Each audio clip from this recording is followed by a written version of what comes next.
Mutual Broadcasting System presents I Love the Mystery.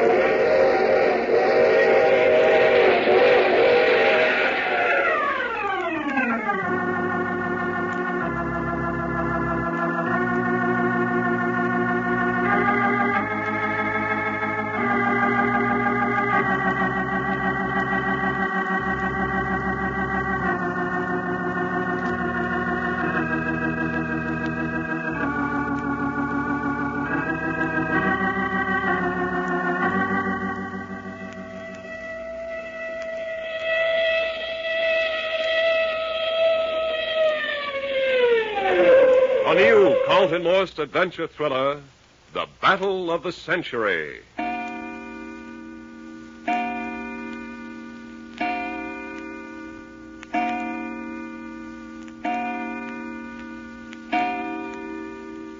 Six o'clock in the morning, on top of a haystack in somebody's pasture somewhere in Yolo County, California.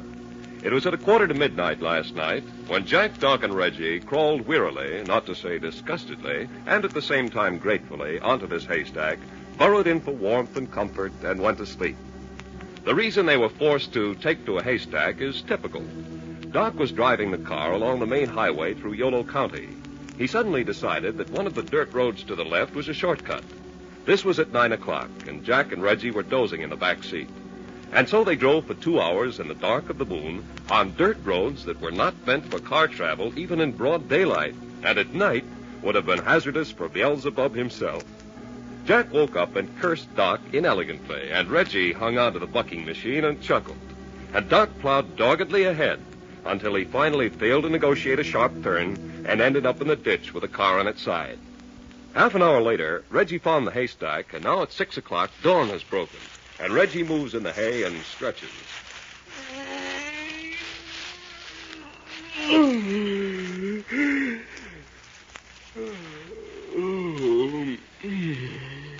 Awake, Reggie? Oh, I say, Jack. Quite. I thought I was the first to open my eyes. No, I've been lying here watching the dawn come. Doc? Oh, you must have a clear conscience. Sleeping peacefully. Trouble with him, he hasn't any conscience at all. Getting us into this kind of a mess. Oh, well, we weren't going any place in particular. Oh, you like sleeping in a haystack? Well, I can't say I've really minded. It wasn't so bad at that, was it? Jolly comfortable, on the other hand. All right, but don't let Doc know you like it. Quite. He's definitely in the doghouse. Running the car into a ditch and turning it over, miles from civilization. You make it sound much worse than it really is, don't you think? You think so? Quite, yeah. First place, Doc was traveling slow when we went into the ditch, and we toppled over easy. I mean to say, I don't think anything was broken. Even so, a car on its side in the ditch is pretty poor transportation. Oh, but look here, a team of horses from a nearby farm. Just a moment. Yeah? You say horses from a nearby farm? Yeah.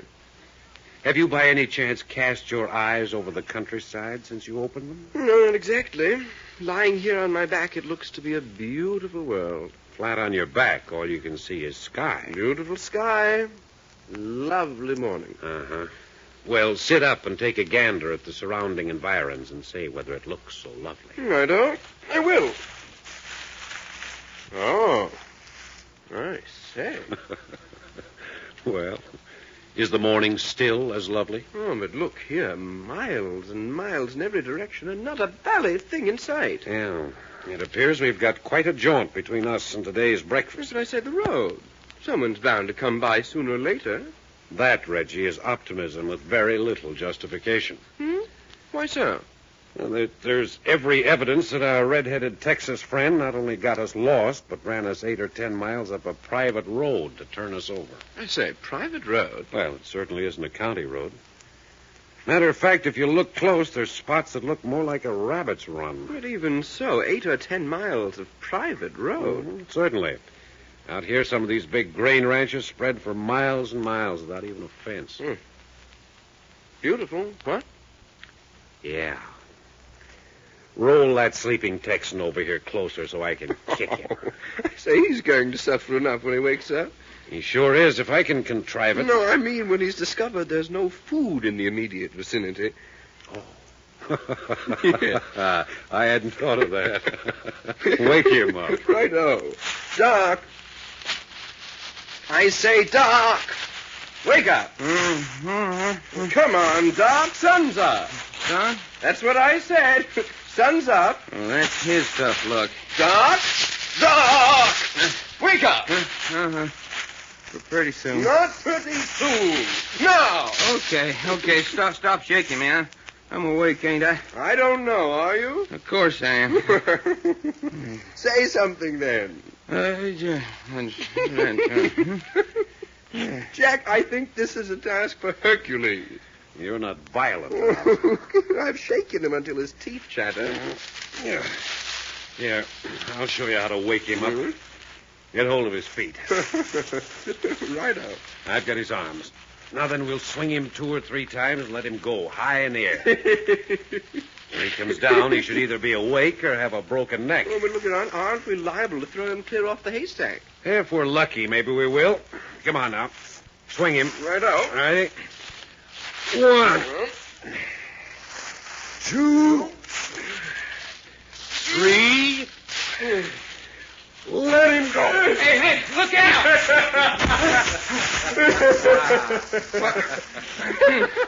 Dadgum, you're ornery hides. Well, if you two ain't the top-notch sissy cats I met yet.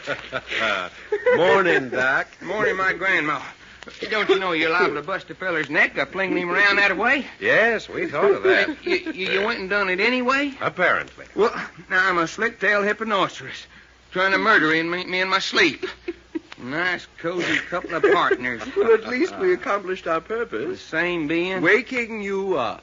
Well, you could have been accomplished just as easy by speaking nice and gentle to me. Well, Doc, now that you're awake, sit up and look around you. I ain't going to do it. Going to lay right here and rest. Oh, I say, listen. You're going to do nothing of the kind. Yes, I am. And Reggie, Hmm? while I'm resting, you run over to the nearest farmhouse and have them start frying ham and eggs Mhm. and mixing up a batch of about 20 sour milk hotcakes. Is that all? Well, it'll do all right for a starter. And when the eggs is turning nice and crisp around the edges, give a yell and I'll come a-running. You sure you wouldn't like some orange juice and, we'll say, half a cantaloupe? Yeah, it might be good at that. How about a side order of crisp fried potatoes? Yeah, and maybe some hot biscuits. Well, what you standing there chortling about, Reggie? Get a-going. It's all a big, beautiful dream, Doc. Huh? What you mean? Sit up and take a look around you. Yeah? Well, hey. Well, spank me for a baby. I'd rather kick you for an idiot. You got us into this. But look, you, Jack, this is serious. We're marooned. Marooned on a haystack. And not a sour milk hotcake in sight. But it must be 8 or 10 miles to the nearest inhabitants. That's what we figured. But I can't do that, Jack. I can't go without my food like this. Well, you boys know how my stomach is. Doesn't he suffer interestingly, Reggie? Oh, yes, there's a beautiful expression of agony in his eyes. Well, I ain't fooling, fellers. Honest, I ain't.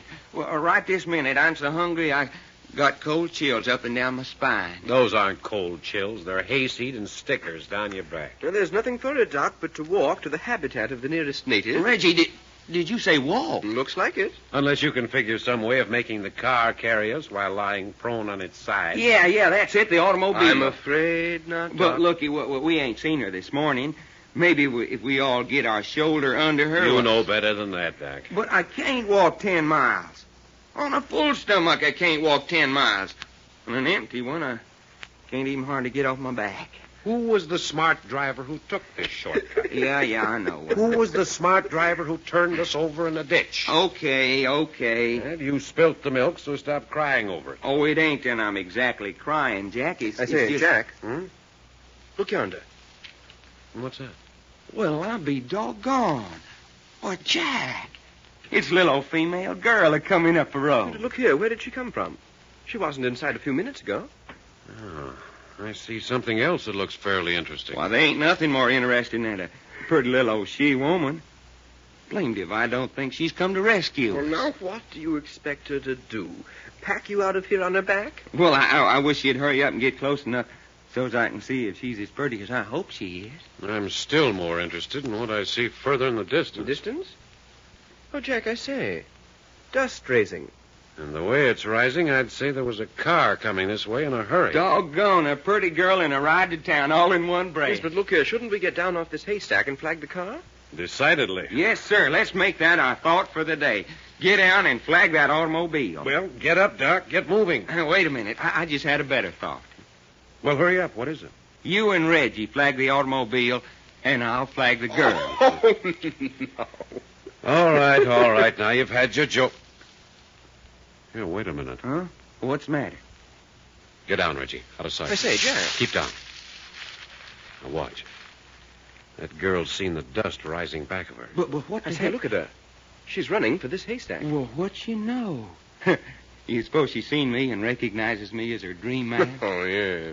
And you keep down so she doesn't see you. But I don't get it, Jack. I don't either. Apparently she's afraid of that approaching car. Or else she just doesn't want to be seen. Boy, will you look at her run. Why, my cousin Winnie Mae down in Texas couldn't do no better than that. I say, the car's getting closer rapidly.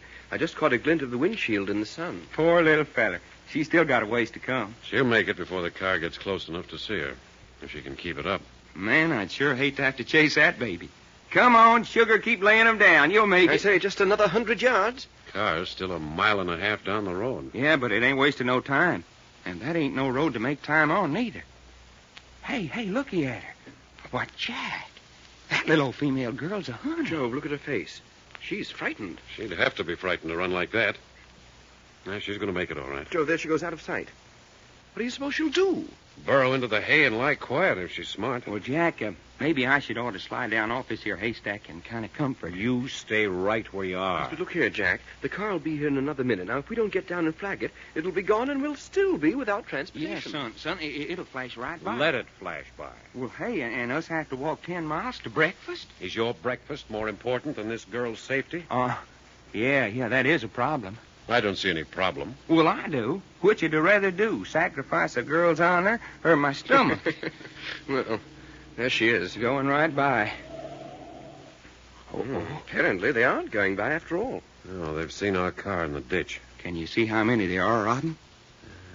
3. 2 men in the front seat and 1 in the back. Getting out to examine our automobile. Jove, look at the size of those 2 young chaps getting out of the front seat. Real honest-to-goodness farmer boys. Reggie, how'd you like to tangle with one of them? Right. I hope I don't have to. That man in the back seat, he's much older. Yeah. He seems doggone curious about our automobile. Why shouldn't they be? Car in the ditch way out here? I say, they're looking over here. Yeah. Well, I was afraid of that. Yeah. You mean they'll be coming over here? They're bound to. And if they do, they're almost sure to find the girl. Well, son, we can't have that. But is there anything we can do? Yeah. Let's slide down off the stack and go to meet them. And if they're still curious about the haystack after that? We're in good health. What's to keep us from stopping them? Son, I was hoping you'd say them words. Come on, Reggie. Let's go see if we can't get ourselves a little fist fighting.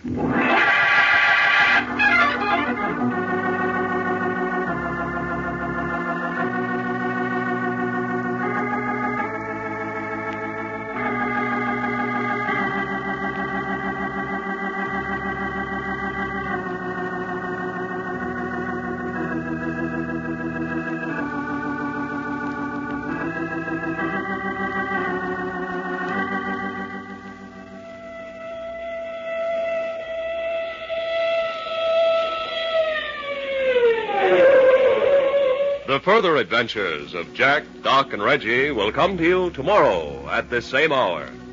I Love a Mystery, written and directed by Carlton E. Morse, comes to you Monday through Friday, featuring Russell Thorson as Jack, Jim Boles as Doc Long, and Tony Randall as Reggie York.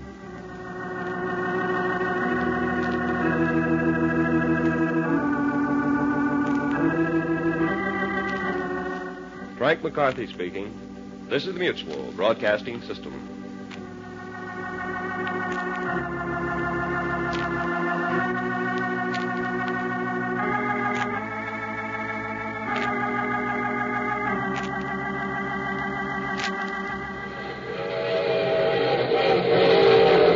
The The Mutual Broadcasting System presents I Love a Mystery.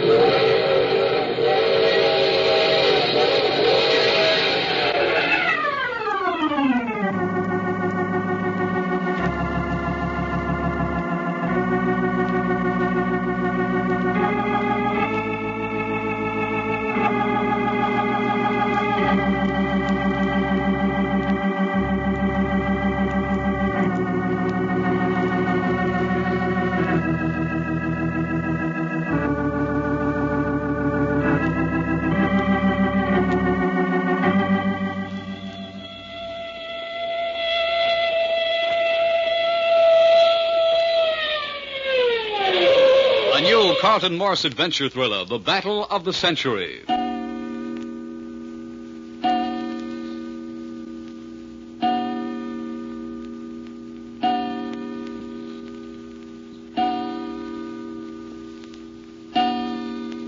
Six o'clock in the morning, on top of a haystack in somebody's pasture somewhere in Yolo County, California. Last night, while Reggie and Jack slept in the rear seat of the car, Doc tried for a shortcut, ran the car onto a private road some 10 miles from civilization, and turned it over in a ditch. The trio, making the best of it, found a haystack and turned in for the night. Shortly after dawn, they awakened and lay discussing means of getting breakfast and help when a girl on foot approached up the road. Suddenly, she saw the dust of an automobile behind her, and in a panic, she ran to the haystack and burrowed in, unaware of the trio up above. The approaching car was on the point of speeding past when the driver saw the boys' car in the ditch and pulled up. After examining it, their attention was turned to the haystack some 100 yards distant. Jack, realizing if the three in the car came to the haystack, they'd find the girl, decided that he and Doc and Reggie should descend from the stack and go to meet the occupants of the car. All right, Reggie, slide off the haystack. Well, I say, right out in plain view of those three chappies over yonder? Well, why not? Righto. Take it easy, son. That's 20 feet down to the ground. Well, the sides aren't too steep. I can slide all the way down. Yeah, but you're going to slide fast. Well, here goes. Never mind that. Never mind that. Boy, he shot down that haystack like a toboggan sled. Doc. Huh? Those men have seen us. Get down, quick. Yeah, here we go. Whee! You came down fast, all right. Hey, that's okay. A little pile of hay to land on. Well, man could use a parachute. Look out, here comes Jack. Yeah. Well, that was quick. Talk about shooting the chutes. Reminds me of the time me and my female cousin Winnie Mae slid off a roof on the farm. Hmm? Only it was splinters that time. Well, what do we do now? Well, those three men looked to me slightly on the antagonistic side. Yeah, just standing over yonder staring at us. Do we go over? That's what we came down for. Come on. Now, those two younger chaps. Bit on the brawny side, huh? Yeah, built like a couple of bull rippotamus. Like what? Ain't you never heard of a rippotamus? I assure you, I never have. Yeah, kind of a second cousin on his mother's side to a hipponoceros.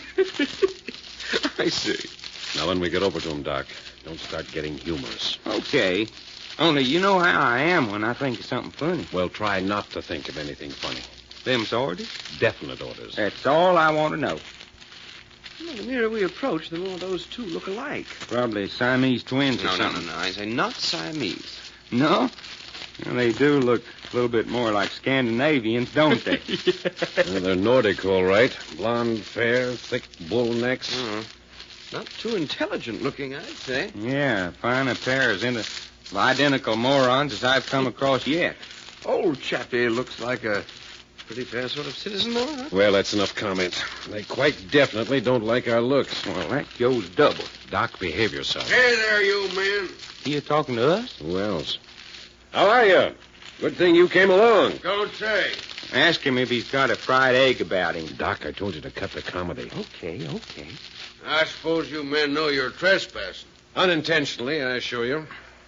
So you say. Well, if you can think of any reason why we'd maroon ourselves out here in this wasteland on purpose, I'll put in with you. That haystack yonder is private property. Sleeping in it do any damage? Tain't allowed. Now, look. What would you have done if you'd run your car into a ditch at midnight? I ain't got no car. Looks to me like you have. That's the boss's car. Well, that's beside the point. Besides, what was you doing out here at midnight anyhow? We took the wrong road and got lost. And if you want to do us a favor, you can hitch a tow rope onto our car and pull us right side up and out of that ditch.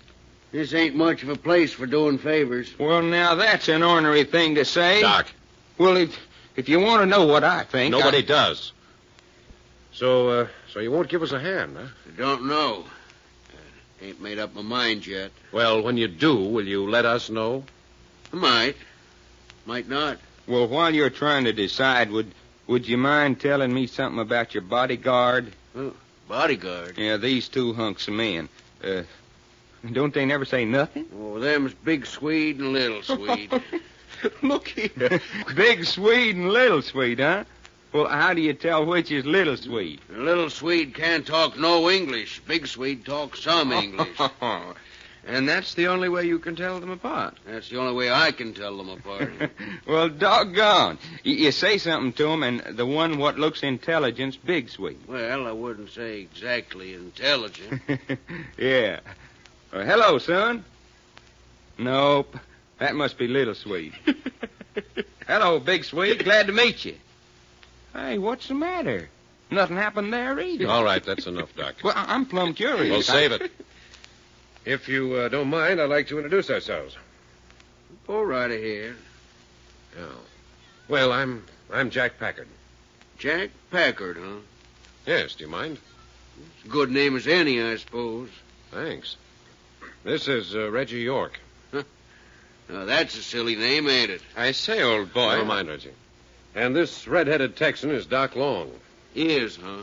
Well, ain't you going to say glad to meet us? Nope. Why, you lop-eared cow. Stop it, Doc.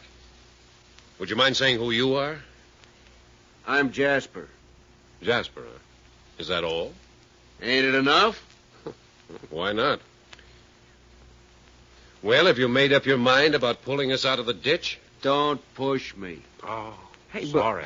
Looky here, fella. We ain't had no breakfast yet this morning. Well, I was reading in a book where people eat too much anyway. Well, ain't you the sympathetic cuss? I don't aim to be. And another thing, tell Big Swede and Little Swede to stop standing there glaring at us. Ain't doing no hurt. No, except they give me the willies. Standing there like that, like they was waiting to jump us. They would, too. A word from me, your names would be mincemeat. Hey, now, you ain't bragging, are you? Never mind that, Doc. Well, are we going to stand here and let him intimate that them two gorillas can... We're a lot more interested in getting our car out of the ditch. Just a minute. Is one of your boys aiming to say he can lick one of the Swedes? No. I am, too. I'm a-saying me and Reggie here can wipe the ground up with them two boys of yours. Doc, I told you to... Well, we can, and I'm here to prove it. Joe, Doc. Well, now, that's mighty interesting.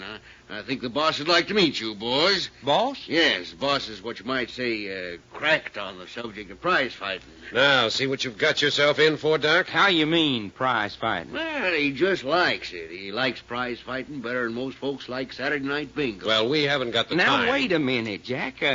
Let's see what he's got to say. Naturally, we don't get no professional matches up this way. Living out here on a 40,000-acre ranch, we don't get much of anything. All very interesting. Jack, will you hush up? Now, what's that got to do with us going to see your boss, Mr. Jasper? Well, on account of he likes prize fighting so much, he kind of built his own ring, if you get what I mean. Yes, I do. And I don't like it. Well, I do. Keep it talking, fella. As I was saying, having his own ring, he's always on the lookout for fighting men. Home talent, huh? And is Big Swede and Little Swede a couple of his fighters? They're his prime favorites. Well, what you know? Doc, I could break your neck with pleasure. What you talking about? Why, well, we couldn't any more pass this up than... How about it, Reggie? We ain't scared, are we? No, of course not, but... But nothing. Son, you hitch your automobile onto ours and pull us out of the ditch, and we'll go talk to your boss about smacking these two Nordic babies clean back where they come from. Deal? It's nothing of the kind. Well, I say it is, and Reggie says it is. That's two against But, one. Doc, I didn't say Sure anything. you did, fella. You ain't never run out on a good fight. Not never. But it's insane, Doc. It's one thing to fight for a purpose, but just to get into a ring for the pleasure of a wealthy farmer because he likes prize Make fighting. up your minds, gents. I ain't got all day. I say no. I say yes. Well, what do you say, Reggie? Jove, now, You don't care one way or the other. Is that it, Reggie? I say I wouldn't mind a bit of a round with one of those chappies. It might be very interesting. On the other hand, Jack's quite right. Okay, Jack, we're stymied, so I'll tell you what I'll do. I'll flip you a nickel. Heads we fight, tails we stick our tails between our legs and get for home. Shouldn't even do that. Oh, come on. Where's your sporting blood? Heads we fight, tails we don't. Here she goes. All right. Now, here, let alone. Let me see that. Heads she is. Should have known better than to let a crazy idiot like you. Okay, Jasper, hook on to us and pull us out of the ditch. That's the way it's going to be, huh? That's the way it's going to be. And, are your two hunks of humanity going to be sorry? Go on. Hook your automobile onto us. Ain't going to need the car. Big Swede, little Swede will lift you out of the ditch. I say you mean those two chaps. But... Sure. Go on, you fellas. Put that machine back on the road. Well, doggone. They're going on to do it. I say, Doc, perhaps Jack was right after all. Now, just a minute, you fellas. There's something else. I think that's plenty for now. Well, this is something else. You fellas been over in that haystack since last night? Yeah, that's right. See anything of a girl?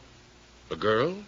Out in this no man's land? That's what I'm asking you. Did you see a girl? Certainly not.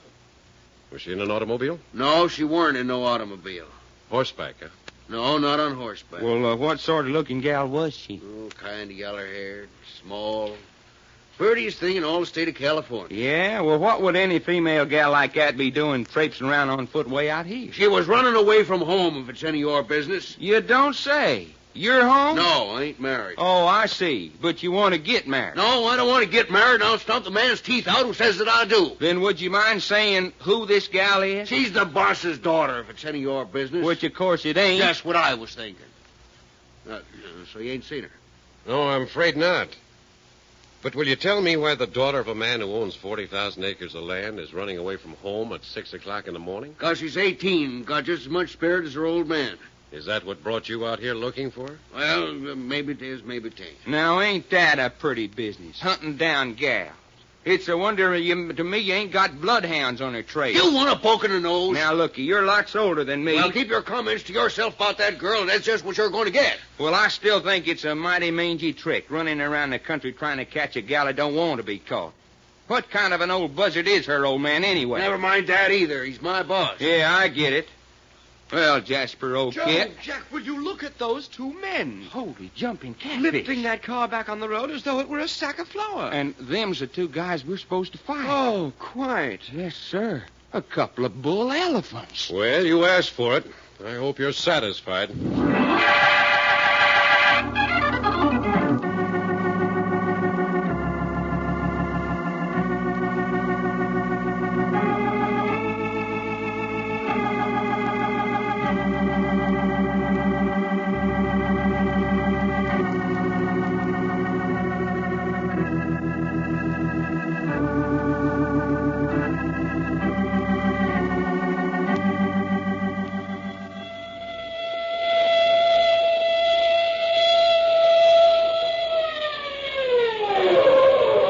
Adventures of Jack, Doc, and Reggie will come to you tomorrow at the same hour. I Love a Mystery, written and directed by Carlton E. Morse, comes to you Monday through Friday, featuring Russell Thorson as Jack, Jim Boles as Doc Long, and Tony Randall as Reggie York, with Louis Van Ruten as Jasper. Well, sir, you want to know what happened next? You want to know what happened when Reggie sinks his fist in Big Sweet's kisser? You like to know what Jack said to the girl with the yeller hair and what she said to him? Well, then you just listen to I Love a Mystery tomorrow night. That's right, tomorrow night, when you're going to meet Miss Jack Dempsey Ross in person. Thank you kindly.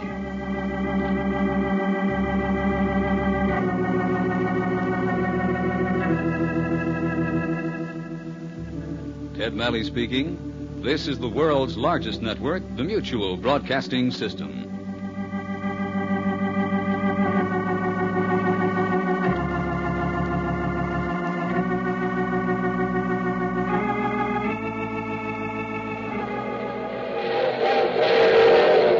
National Broadcasting System presents I Love a Mystery. Transcribed.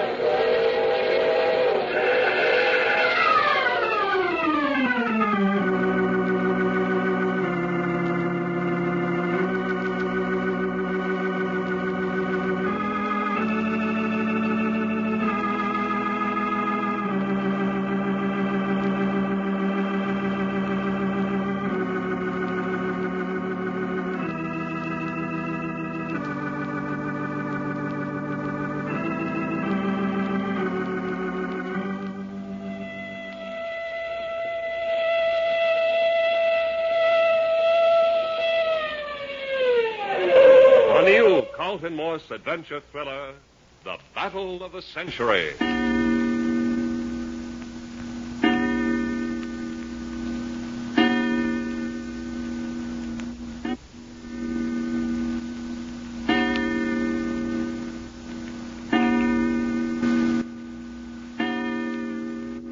7 o'clock in the morning on a private road of a 40,000-acre ranch somewhere in Yolo County, California. Last night, Doc took a shortcut, got lost, and landed the boy's car in a ditch 10 miles from anywhere. The three spent the rest of the night in a nearby haystack. At 6 the next morning, from the top of the haystack, they watched a girl approach down the abandoned road. Suddenly, the dust cloud of an approaching car sent her running for the haystack. Quickly, she burrowed into the hay and lay still. The car stopped when the occupants saw the boy's machine in the ditch. Jack, Doc, and Reggie slid down the haystack and went to meet them. Two of the three men were young giants, almost identical, known as Big Swede and Little Swede.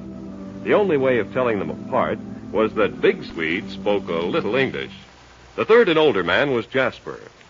Jack asked him to pull them out of the ditch. Yes, and that was when Jasper made me a counter-proposal. He said he'd get us out if we'd return with him to the ranch house and fight the two Swedes. But the big boss was prize-fight crazy and had a private ring. Well, I was against it, but Doc was all for it and won his point. So Jasper sent the two Swedes over, and with apparent ease, they lifted the car out of the ditch. Then Jasper asked if we'd seen a girl in the vicinity. Said she was the daughter of the ranch owner and was running away from home. Reggie, I swear to goodness.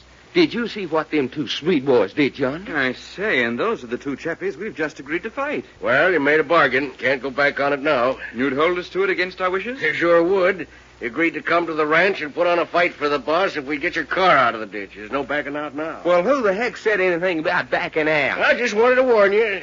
Big and Little Swede can throw that car back in the ditch as easy as they lifted her out. Now, just a minute, Jasper, whatever your name is. Well, deal's a deal, I always say. Oh, you always say that. Exactly, in so many words. Well, just get this through your head. Nobody gets very far with us using threats. A bargain's a bargain, I always say. There's quite a heap of things you always say, seems to me. And when I says them, I mean them. That's all right. We made a bargain, we'll keep it. But don't get it into your head that you're forcing us into anything. No? No. We don't force worth a cent. Doc, you and Reggie go over and see if the car's all right. Sure. Come on, Reggie. Right on. Shouldn't be too much wrong with it. And maybe we can get them Swede boys to let us feel their muscles. Why do you want to do that? Well, I kind of like to find out if they got fighting muscle or just common, ordinary lifting muscle. That's right. There is a bit of a difference, all right. Oh, howdy, boys. Huh. Not a spark out of either of them. Jasper said you could tell Big Swede because he could talk a little English. Yeah. Which one of you talks American? Oh, you won't talk, huh? Well, perhaps you tell us which one of you is Big Swede. Well, honest to Grandma, Reggie, I ain't never come across anything like it. Two great big hooks are standing there shoulder to shoulder giving us a deadpan. Bit rummy, all right. Now, look, you fellas, are you just playing dead, or don't you, honest to goodness, understand the United States? Well, it's no use, Doc. Not a flicker from either. Reminds me of the time my cousin Winnie Mae got her jaws glued together chewing beeswax. Mm-hmm. Her papa had to knock out one of her front teeth with the butt of his six-shooter so they could feed her. Joe, it's a bit primitive, what? Oh, Winnie Mae didn't mind. No? She used that empty tooth to spit through. Blind a squirrel with tobacco juice at 20 paces. Oh, how old was Winnie Mae at the time? Well, let's see. That's the year before she eloped with Ernie Schulter. Mm-hmm. Well, must have been going on about 10, I reckon. look, kid. Hey, Doc, what's the matter? Won't the car start? Oh, I ain't tried it yet. I was just telling Reggie about Winnie Mae. Oh, blast Winnie Mae. Jack, you oughtn't to talk that way about my blood relations. It ain't chivalry. Doc! Okay. Yeah, I reckon we ought to try out the automobile at that. You want me to get in? No, I'll do it. Yeah, feels the same to sit in. Oh, did you think it wouldn't? Hi, up front there. Hey, you two Swedes, get out of the way. No telling what this thing will do when I start her up. Hey, did you hear what I said? Stand aside. Hey, Reggie, go on up there and push them two big bull elephants over to the side of the road. Right. Now then, you boys stand aside, eh? I said stand aside. That's it, Reggie. Push him. Why, you... Hey, Reggie, he swung on you. Swing on me, will you? Attaboy, Reggie. He's sagging. He's going down. Reggie, son, you knocked him out. Jove, I badly near broke my fist doing it. One Swede down and one to go. Oh, I say we can't hit this other chap. He hasn't even moved. Matter of fact, the expression on his face hasn't changed. Well, come on, fella. Put up your dukes. What's the matter with you? Ain't you going to fight for your partner? Hey, what's going on? Here, Doc, stop it. What's going on here? Yeah, what's the matter with little Swede? Well, Reggie just up and knocked him out. Knocked him out? I don't believe it. Well, maybe you'd like him to knock out Big Swede, too, just to prove it. Stop it, Doc. What was the matter, Reggie? Oh, sorry, I lost my temper for a moment.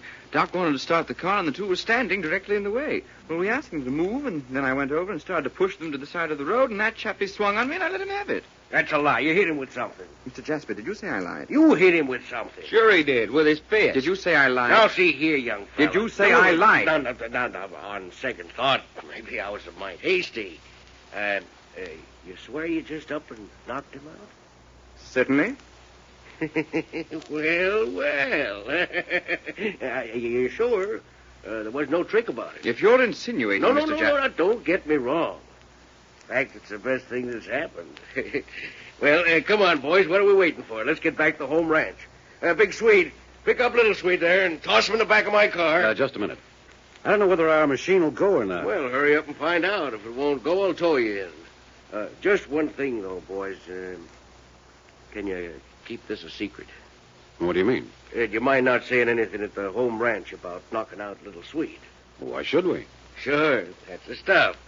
Spoil the big fight for the boss if he knew beforehand one of his men had been knocked out by one of you. The big fight. Sure, in the ring at the ranch.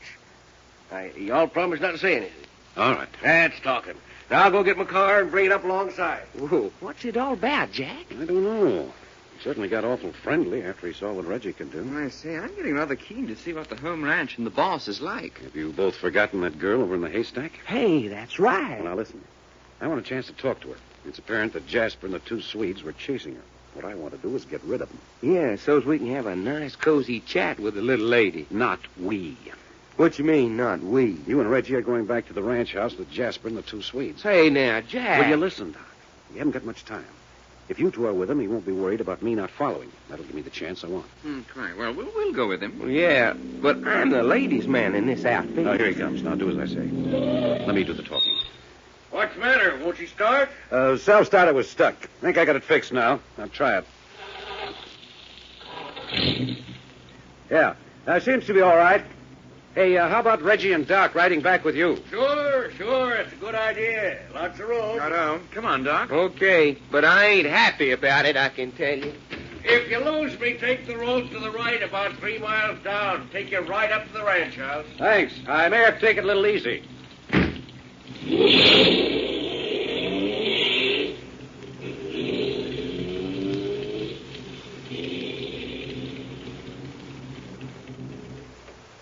Now we'll see what that girl in the haystack has to say for herself.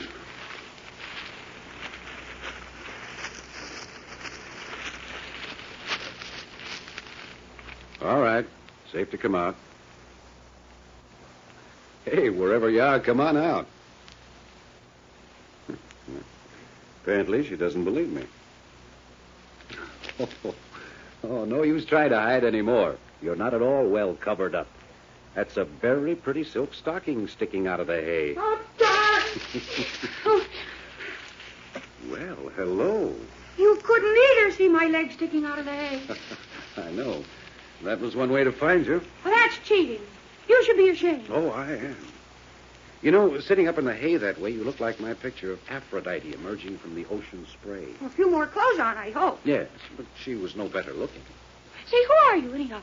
I'm Jack Packard. Who are you? You know who I am? No. I thought everybody in this part of the country knew me. I'm not from this part of the country. I'm Jacqueline Ross.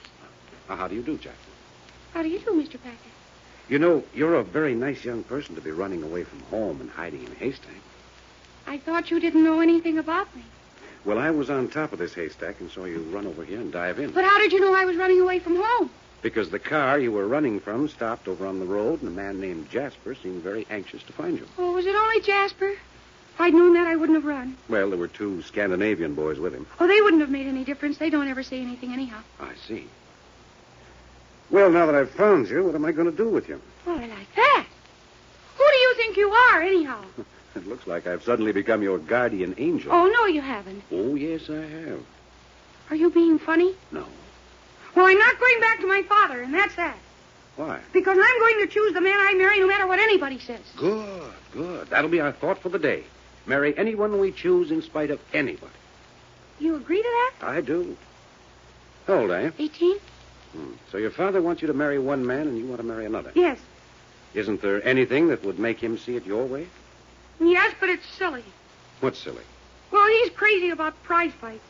He's so crazy about prize fights. You know what he named me? His own daughter? You said your name was Jacqueline. Well, that isn't what he named me. He named me Jack Dempsey Ross.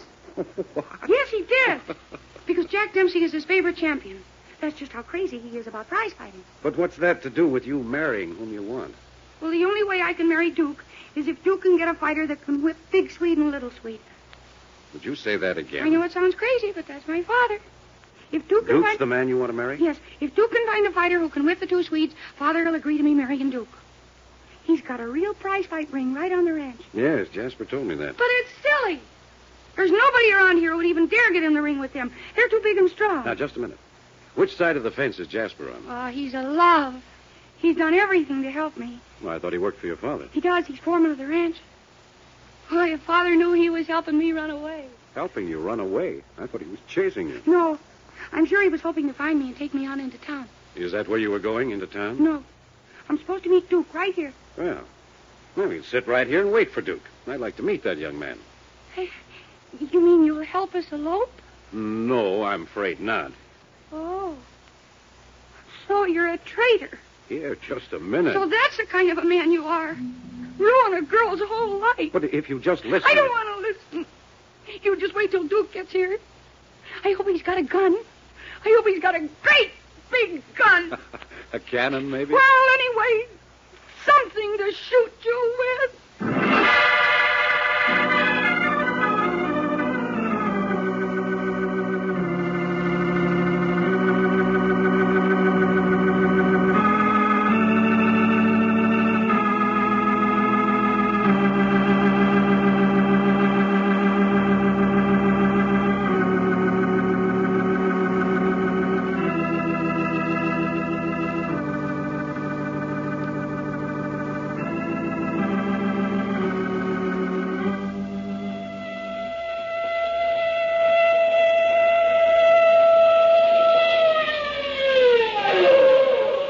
The further transcribed adventures of Jack, Doc, and Reggie will come to you tomorrow at the same hour. I Love a Mystery, written and directed by Carlton E. Morse, comes to you Monday through Friday, featuring Russell Thorson as Jack, Jim Boles as Doc Long, and Tony Randall as Reggie York, with Louis Van Ruten as Jasper, and Mercedes McCambridge as Miss Jack Dempsey Ross. Whether you're a sporting fan or not, you'll want to hear this week's Sports for All show over most of these stations on Thursday night. For Bill Slater's guests this week are 2 of America's great inspirational sports names. There's prize fighter Barney Ross and ex-New York Giants football star, whom Grant Led Rice named for all-time All-American football honors, Ken Strong. So hear them on Sports for All this Thursday night. Frank McCarthy speaking. This is the Mutual Broadcasting System.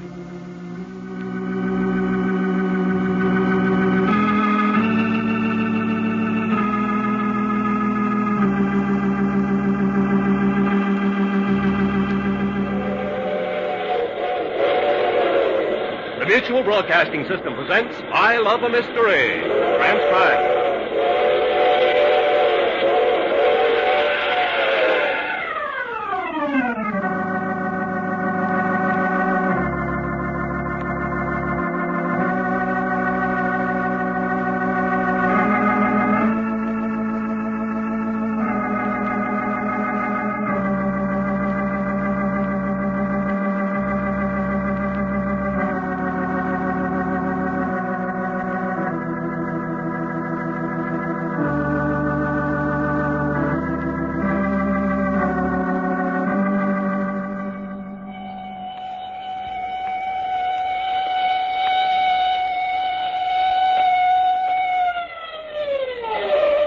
new Carlton Morse adventure thriller, The Battle of the Century.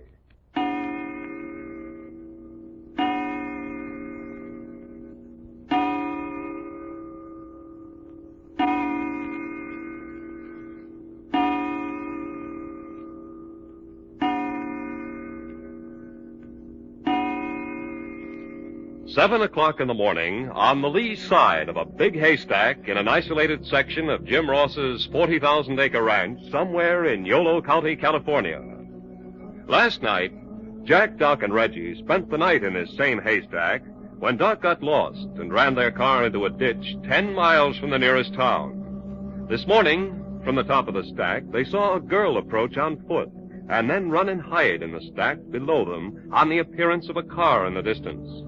The car drew up abruptly when the driver saw the three comrades' car in the ditch, and the trio slid down from the stack to ask for help.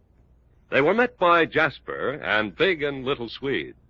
Yes, that's when we learned that we were on the Jim Ross ranch, of which Jasper was foreman. That the ranch consisted of 40,000 acres, that Jim Ross was a prize fight fan, even to having his own prize ring on the ranch. That the two Scandinavian boys, Big and Little Swede, were the big boss's favorite fighters. And it would be well worth anyone's time if he could whip these two young giants.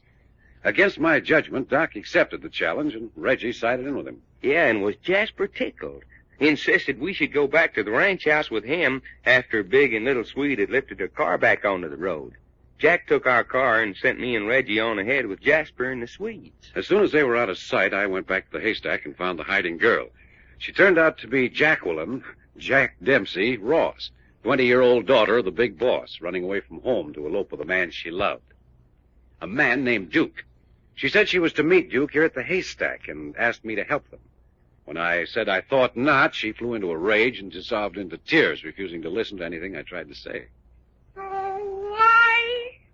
Why does a girl ever trust a man? You're acting like a little fool. That's it. Call me names. Way out here with nothing for miles but this haystack. But if you'll just calm down. I am calm. All right. If you're calm, then listen to me. I won't. I tell you all about me. I trust you.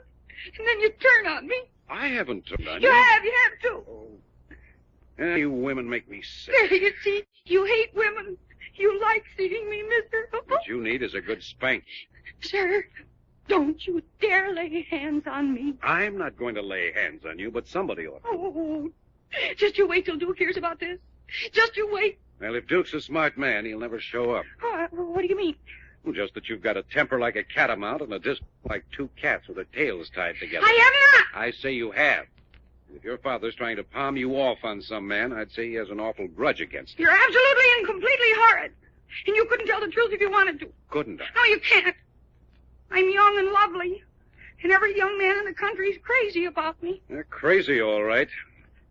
Hey, there's a car coming up the road. Oh, you suppose it's father? Well, suppose it's your father, then what? But he mustn't find me. I'm eloping. I don't want anybody but Duke to find me. Well, maybe it's Duke. But supposing it isn't? Well, then you better get back under the hay until we find out. What good will that do? You'll tell on me.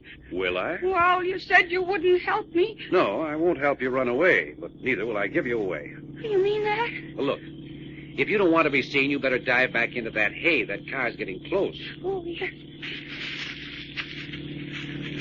I got a nice little nest dug down here. Well, lie still. I'll finish covering it. Well? I'm sorry I was so rotten. I didn't mean to think like that. It's too late. You've already shown what kind of a girl you are. Oh, I hate you worse than any man I ever knew. Now, you better keep still. That man's getting out of his car and coming over here. Is it my father? How do I know whether it's your father? I never saw him in my life. Has he got a paunch and red hair? Shut up. Oh, good morning. Is this your haystack? No, it isn't my haystack. Hey, what are you doing here? I slept here last night. Yeah? Yeah. My name's Jack Packard. What's your name? Does it make any difference? It might. I asked you what you were doing here. And I said I slept here last night. Well, you're not sleeping here now, are you? No. Then would you mind moving on? Well, that's not very friendly. Well, I don't feel very friendly. That's too bad. Hangover? No. I thought maybe it was, and you'd come out here to this haystack to sleep it off. Well, I didn't. Mind telling me why you did come out here? Yes? Yes, what? Yes, I mind telling you. Oh. Your name wouldn't be Duke, would it? How did you know that? And you wouldn't be looking for a girl named Jack Dempsey Ross, would you? Her name isn't Jack Dempsey. It's Jacqueline. Well, the way I heard it, her father's a nut about prize fighting and named his only child after his favorite ring champion. And his name certainly wasn't Jacqueline. Say, who are you anyway? I told you that once. Jack Packard. Well, supposing I am Duke Carter, and supposing I am here to meet Jacqueline, what of it? Going to run away with her, aren't you? Is that any of your business? Going to marry the girl? Say, look here I now. asked you a simple question, and I repeat it. Are you going to marry her? Certainly I'm going to marry her today. I wouldn't if I were you. What? I wouldn't even elope with her. Say, are you crazy? No. Then why shouldn't I marry her? If I can get her out from under her old man's thumb. Because she's got a horrible temper. She has not. Oh, yes, she has. She's a wild Indian if I ever saw one. I don't care if she's a Fiji Islander. If I love her and I want to marry her, I'll do it, and it's none of your business. You feel that way, do you? Yes, I feel that way. She isn't very pretty. That's a lie. Her legs are too long. They are not. I don't see what you can see in her. I'll tell you what I see in her. She's the most beautiful, the most charming, the loveliest girl that was ever born. And if you say she's not, take off your coat and see what happens to you. Well, Duke, I guess you win. Certainly I... Huh? What do you mean? Come on out from under the hay, Jack Dempsey. Jacqueline. Say, you... You speaking to me? Yes. Stop calling me Jack Dempsey. But you told me I yourself. don't care what I told you. You stop calling me Jack Dempsey. And another thing. I'm listening. You're everything I ever said about you for saying all those things to Duke. What difference did it make? They didn't even faze him. He's in love. Jacqueline, has this man been annoying you? He certainly has. All right, you. Take off your coat. What for? I'm going to give you the worst licking you ever had. Well, listen to the boy. You heard what I said. Well, it's pretty hot for a fight, even this early in the morning. Besides, I haven't had breakfast yet. I said to I take... heard what you said. I like a good fight myself at the right time and place, but this isn't it. Let's sit down and talk. Oh, come on, Duke. Let him alone. We got to get started. Sit down. Oh. Hey, you pushed that girl. You sit down, too. Why, you... That's better. Now then, listen to me. I like you two. You like us? That's what I said. Well, you sure have a great way of showing it. Now then, listen to me. You two are making the mistake of your lives running away to get married like this. Well, that's our business. Well, I'm making it mine. You run away, and Jack Dempsey here will be disinherited by old man Ross. I told you not to come. Isn't that the truth? Yes. To look at you, Duke, I'd say you weren't any too well off. Well, I've got a little ranch. Sure, but it'd be a lot better if you both stood in well with the girl's father, wouldn't it? But I told you. He wants me to marry another man. With one exception. Oh, it's crazy. Well, nevertheless, he's agreed to let you marry Jacqueline here if you can bring an amateur prize fighter into the ring who can whip Big Swede and Little Swede. Yes, but where can I find anyone like that? Well, there isn't a fighter in these parts who isn't afraid of them. You're wrong. What? I've got a partner who can knock the stuffings out of either of those Scandinavian boys. Oh, you're nuts. Don't tell me I'm nuts, son. Why not? Because I don't like it. All right. If you've got a man who can do what you say, where is he? He and my other sidekick have already gone back to the ranch house with the foreman of your father's ranch. Jasper? Yes. But if Father gets hold of him first. I mean, before Duke. I thought you said Jasper was on your side. He is. Well, Jasper seemed awfully pleased about something. I don't think he's going to let your father get hold of Reggie before he's had a talk with you and Duke. Reggie? That's the boy who can whale the tire out of the Swedes. How do you know he can do it? Because he already knocked out one of them this morning. Are you sure? Ask Jasper. He saw it done. Oh, Duke, do you suppose? Oh, I don't know what to say. Well, look, even if you're doubtful, it's worth taking a chance, isn't it? If by some hook or crook Reggie is defeated, you can still elope sometime in the future. Well, I guess so. And this way you're gambling on staying in the old man's goodwill and still getting the girl. And what do you say, Jack? Oh, yes.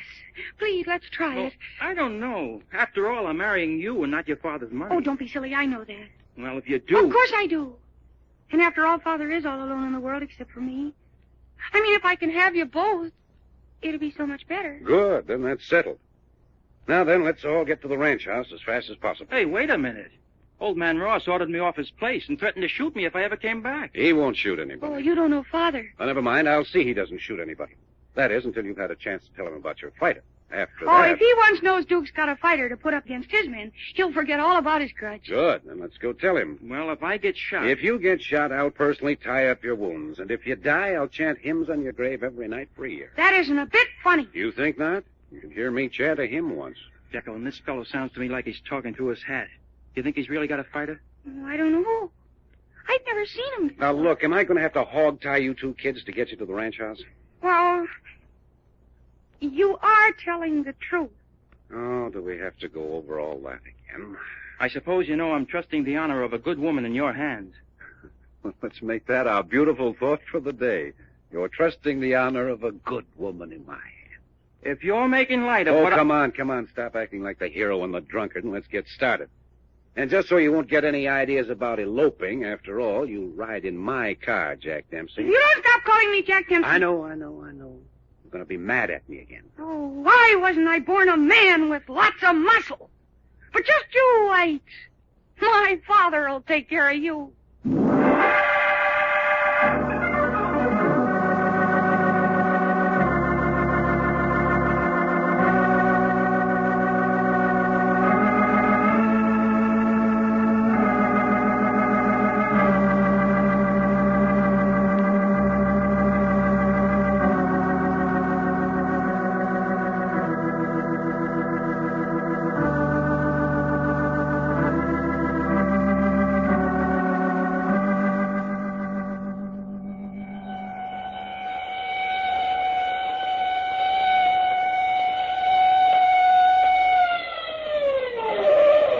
The further transcribed adventures of Jack, Doc, and Reggie will come to you tomorrow at this same hour.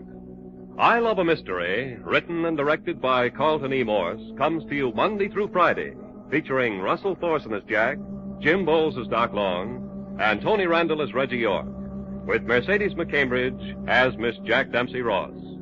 Frank McCarthy speaking.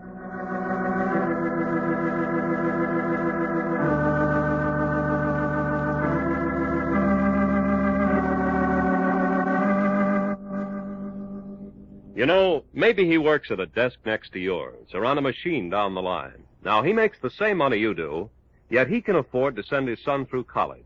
How does he do it? Well, it's simple. You see, he played it smart. He started buying United States savings bonds through the payroll savings plan when it first started. And today he's got more than enough to see his boy through college. Now, if he can do it, so can you. Plan to put twice as much in savings bonds as you're doing now, and save that money before you spend it. With the automatic purchase of savings bonds, you'll pile up savings that will buy you a home of your own, or a college education for your children, and old age without financial worries. Join the part payment payroll savings plan where you work, or if you're self-employed, use the bond-a-month plan where you bank. If you can't participate in a regular plan, buy an extra bond now at any bank or post office. Don't delay. Your own future, your country's future can't wait. Buy United States savings bonds.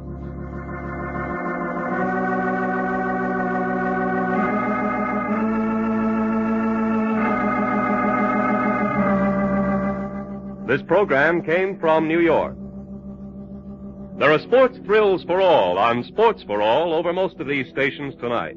Hear Bill Slater with his sport guest, Fightmaster Barney Ross, and the all-time All-American football star Ken Strong on Sports for All tonight. This is the Mutual Broadcasting System.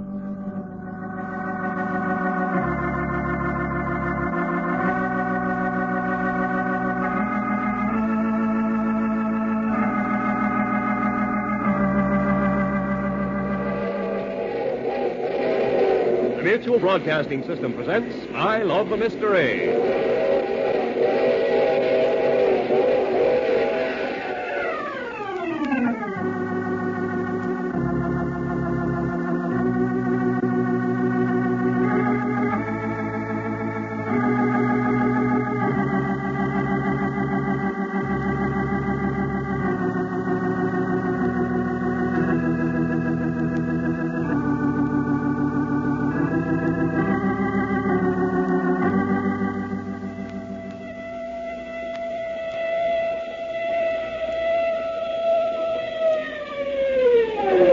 A new Carlton Morse adventure thriller, The Battle of the Century.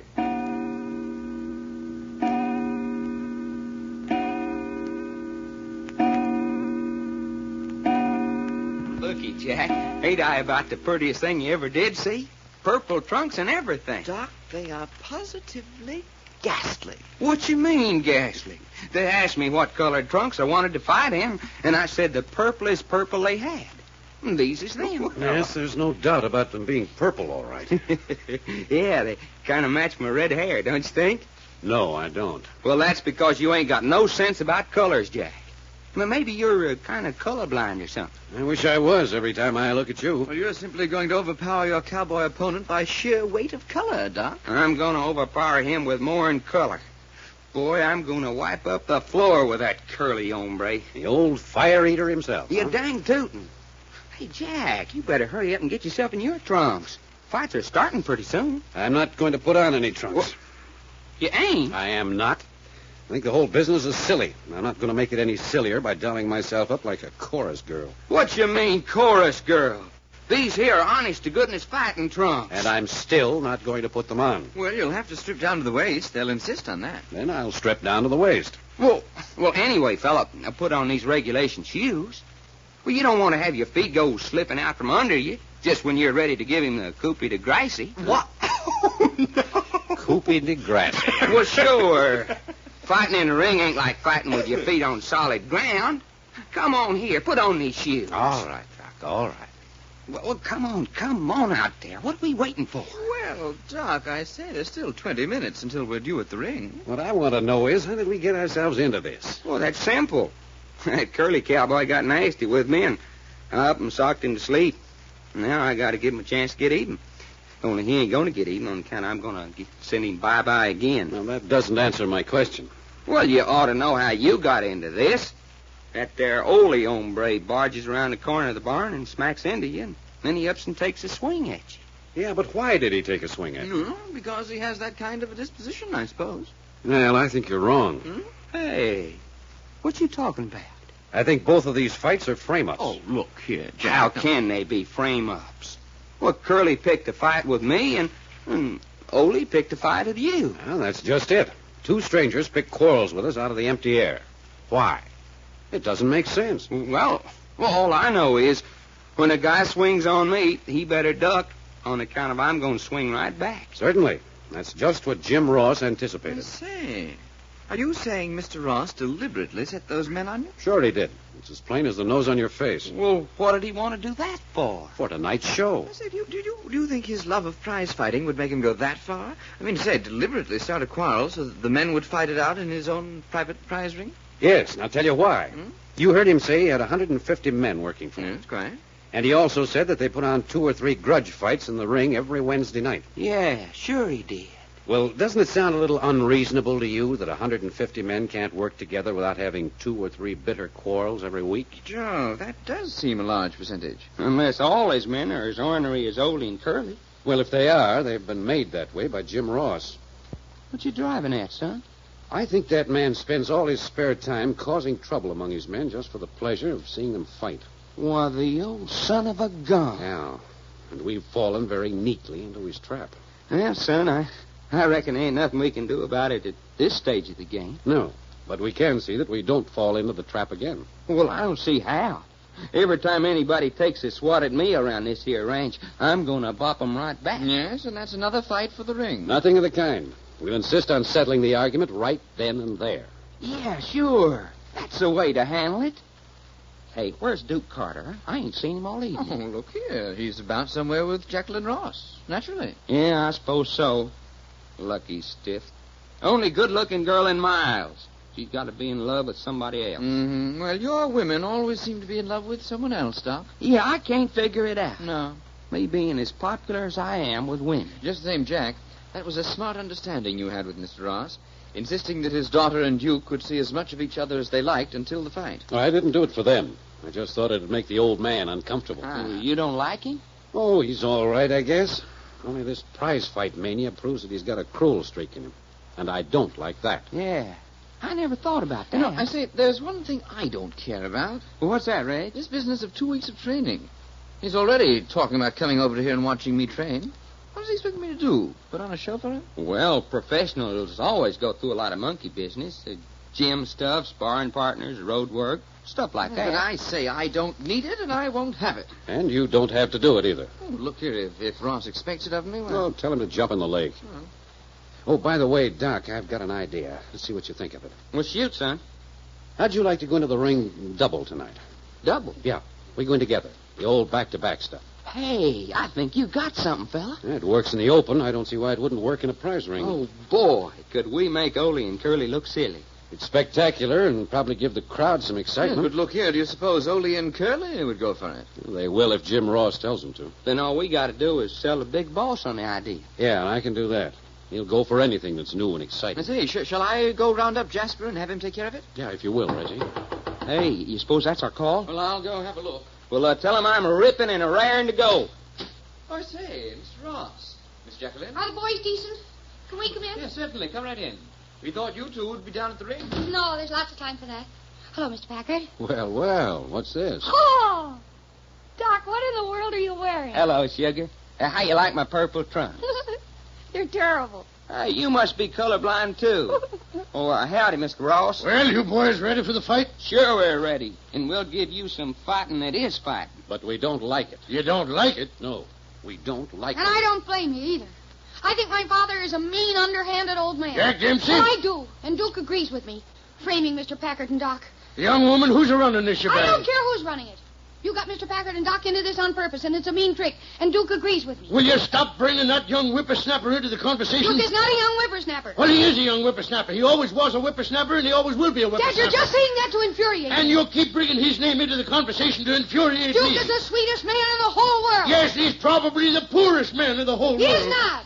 Well, he won't be forever. He's got ambition. That's right. He's got ambitions to inherit my money. He has not. I say he has. I say he has. Hey. You two, wait a minute here. Doggone. Did you ever hear two people go on like that? Well, what's a man to do with a daughter like Jack Dempsey? I ask you. Yes, and I ask you, what can a girl do with a father like Jim Ross? We're not interested in your family quarrel. Well, you should be. Honest to goodness, honey, do you and your papa go hammering tongs like this all the time? No, Dad can be as sweet as pie when he wants to. Trouble is, he never wants to. Well, I tell you one thing. If my cousin Winnie Mae ever talked up to her papa like that, well, he'd have busted a rail fence over her and flung her off a cliff long ago. You never said a truer word. She's spoiled rotten. I don't care. I don't care about anything except marrying Duke Carter. Well, you'll never marry him. I will, too. Just as soon as Reggie wipes up the ground with Big Sweet, I'm going to marry Duke at the biggest wedding this county's ever seen, and you're going to pay for it. When Reggie wipes up the floor with the Big Sweet. Yes, and he can do it, too. I say he can't do no such thing. I say he can. Well, I say he can't. Hey, will you two wait a minute? Reggie can lick Big Sweet any day in the week. Jacqueline, will you shut up? Oh, I don't care. He can, too. Well, I agree with you, but I've got something more important to say right now. What's more important than my marrying Duke? Listen, Jack Dempsey. And don't call me Jack Dempsey. Well, I am calling you Jack Dempsey. If you don't keep still, I'm going to turn you over my knee and whale the living daylights out of you right here in front of your father. That's the way to talk to a Packard. That's it. One girl against 4 men. Honest to goodness, honey, you do talk awful loud and long for such a little piece of girl. Will you all shut up and listen? All right. Now, look here, Ross. The fight starts in about 10 minutes. That's right. All the boys are gathered down the ring, and Jasper's refereeing. Well, I don't care about that. I'm interested in what Jacqueline said about you framing us into these fights. Oh, she don't know what she's talking about. I do, too. Be still. Yes, sir. I think she does know what she's talking about. I suspected it before she gave it away. Well, what about it? Just this. We go through with the fights tonight. But don't try it again. If one of my men picks a fight, you gotta fight him or show the white feather. But we don't have to fight him in the ring. And we won't fight him in the ring. No? No. We'll knock him out where he stands, and that'll be the end of it. Now then, tonight, do you want a really good show? What do you mean? Put Doc and me in together with Curly and Ole. 4 men? Why not? Then you'll see a really good fight. You boys want to do it that way? Certainly. Then, boys, that's how it'll be. Whoopee! Jacqueline, tonight you're going to see some fighting that is fighting. Blood, guts, and feathers everywhere.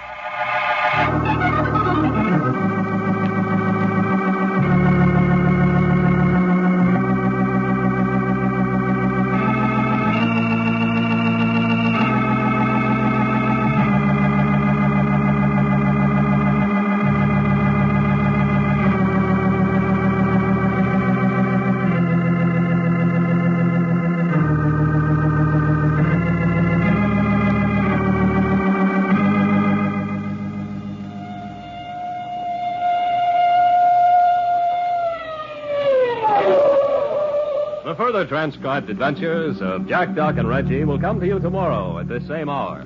I Love a Mystery, written and directed by Carlton E. Morse, comes to you Monday through Friday, featuring Russell Thorson as Jack, Jim Boles as Doc Long, and Tony Randall as Reggie York. Frank McCarthy speaking.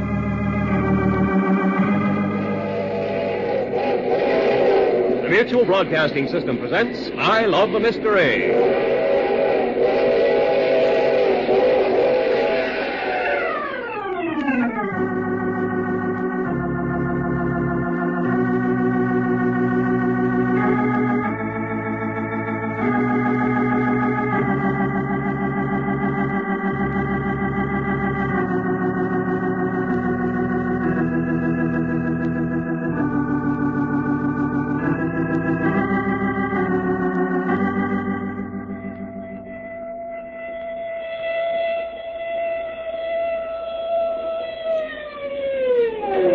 A new Carlton Morse adventure thriller, The Battle of the Century. You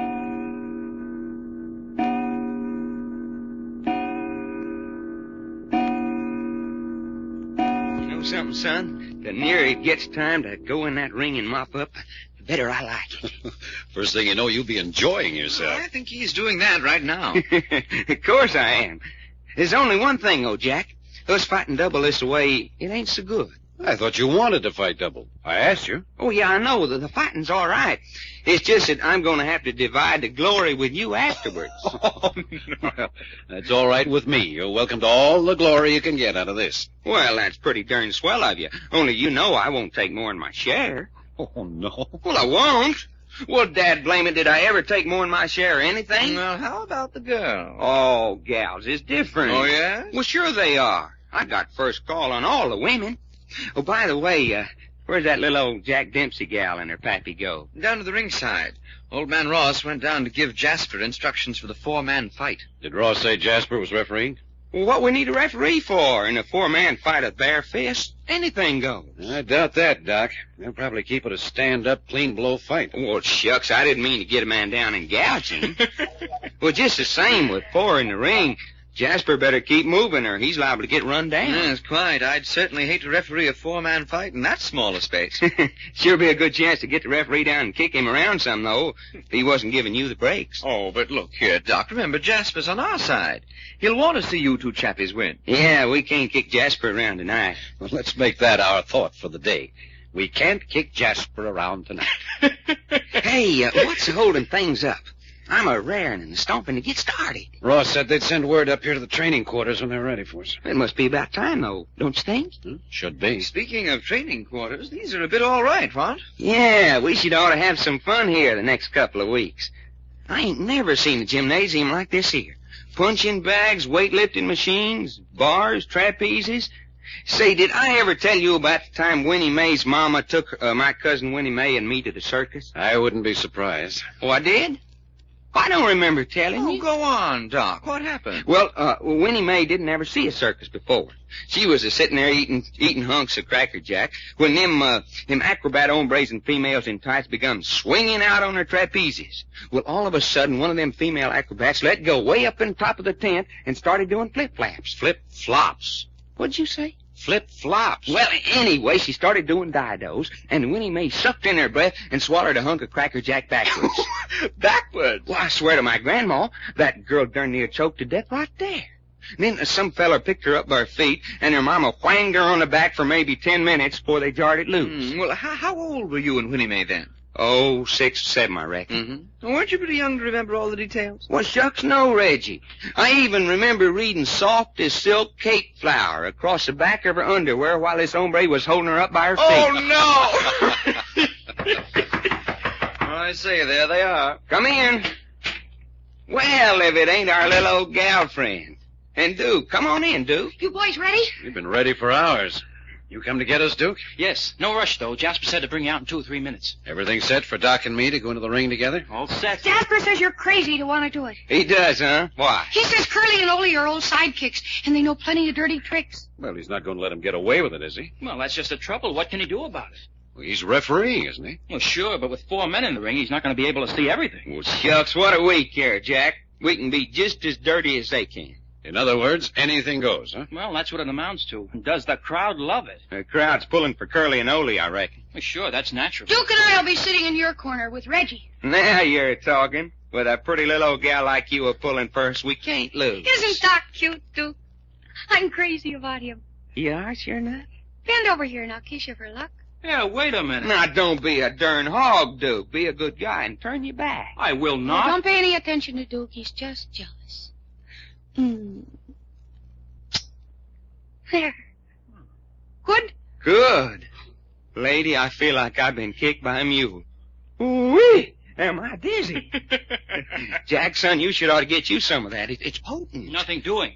Jacqueline's my girl, and she's not passing out any more kisses. You're right, son. If I had a girl with that much dynamite in her lips, I'd put up a fight, too. Gee! Am I really that good? I ain't kidding, sugar. Your name should be Jack Dempsey, 'cause you sure carry a wallop. Well, just because she did it once, don't think she's ever going to do it again. All right, son, all right. Now, don't get all head up. I ain't gonna steal your girl. I say, shouldn't we be getting out to the ring? Oh, sure, it's time. Come on. Okay. Well, Jack, fella, here we go, boy. You're still dizzy from that kiss. Sure, I'm still dizzy. I'm walking around on air. Well, that's great. Well, what you mean that's great? I want a fighter at my back tonight, not a Romeo full of love and kisses. Son, it's just like I'm always telling you.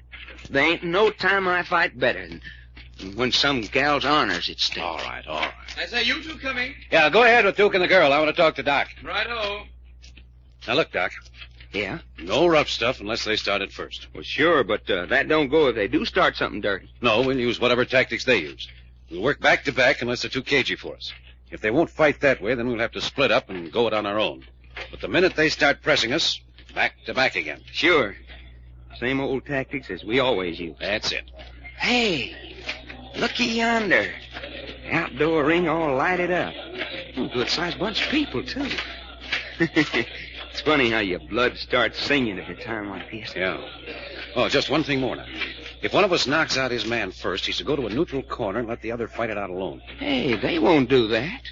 If they get one of us, why, they'll both jump on the other, and you know it. Well, just the same, we don't fight that way. Well, okay, fella. But that gives them an advantage. All right, come on. Hurry it up. They're waiting for you. All right, we're here, aren't we? Curly and Oldie are already in their corners. Come on. Jasper's waving to you. All right, boys, come on. Climb into the ring. All right, Doc. Right here through the ropes. Here I come.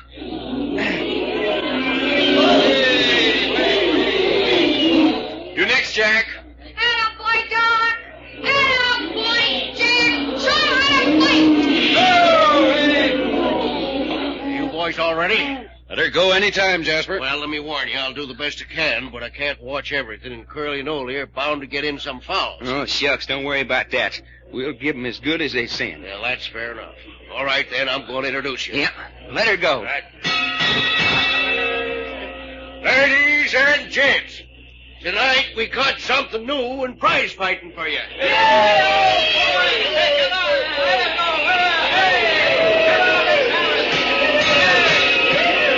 Tonight we're going to give you 4 men in the ring at once. 2 grudges are to be settled in one fight. In this corner we have Curly Wilson and Ole Jenkins.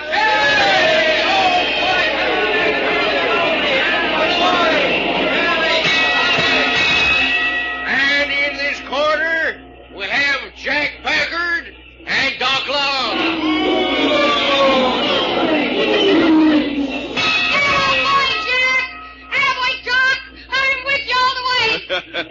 Listen to little old Jacqueline. Yeah, look at old Jim Ross sitting over there on the edge of his chair. Yeah, doggone.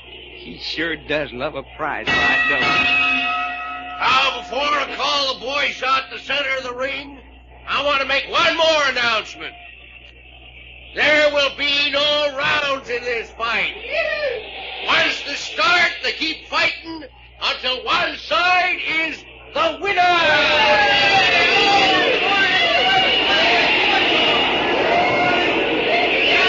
All right, boys, come on the center of the ring. That's it. Gather around here. Gather around. That's right. Now then, this is going to be a hard fight to referee. I want you all to keep it clean. That's all. Now go back to your corners. When the bell rings, come on, fight. You bet you. Come on, Doc. Doggone, fella. This is all right. Look out. Here comes the bell. Let me at him. Back to back, Doc. Back to back.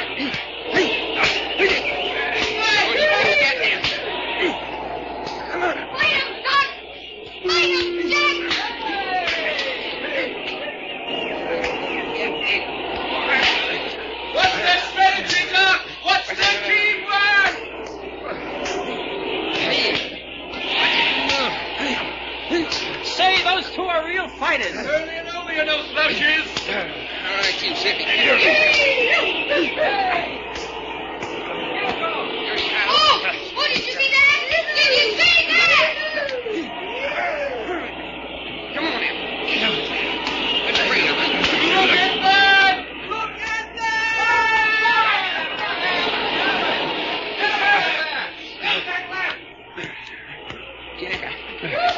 his measure. Hey! All right, then. Let him have it the next time he steps in. You bet. Keep at him, Doc. Here he comes. Take that.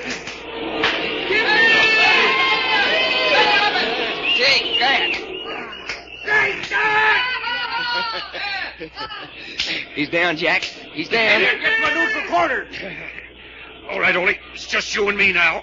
You mean it's just you, fella? What are you waiting for? Come and get it. Here you swatch.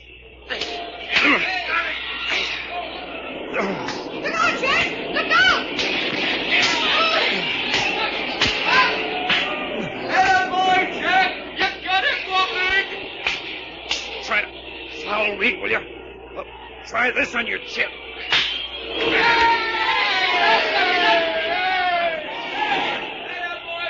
He's down, Jack. He's down. Get over in the neutral corner, Jack. Doggone fella, we did it. We did it.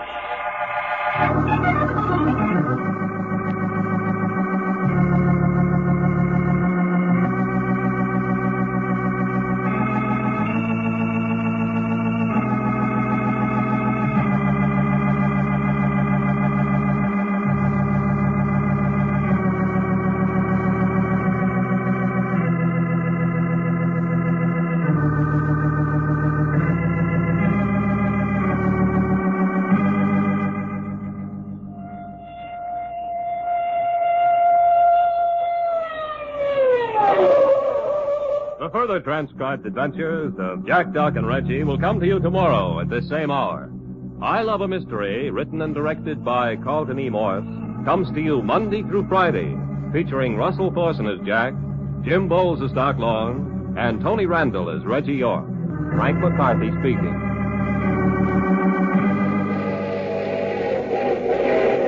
The Mutual Broadcasting System presents I Love a Mystery.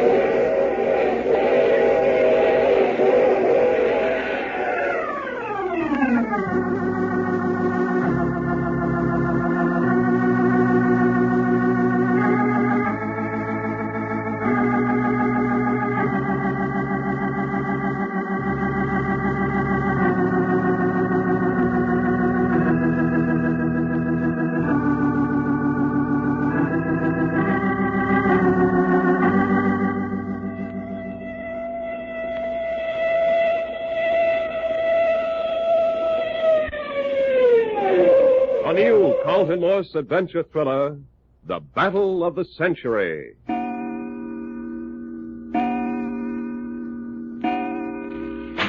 on, let's go in. Jacqueline, we can't do that. That's their bunk room. I know it. Come on. But there's men asleep in there. Of course there are. That's what I want to find out. How anybody can be asleep at 7 o'clock in the morning. Everyone isn't up raring around the country at the break of day the way you are. Well, stay out here if you want to. I'm going in. But it isn't decent. An 18-year-old girl. And besides, you're engaged to me. So what? Well, so you can't go in there. Oh, I can't I?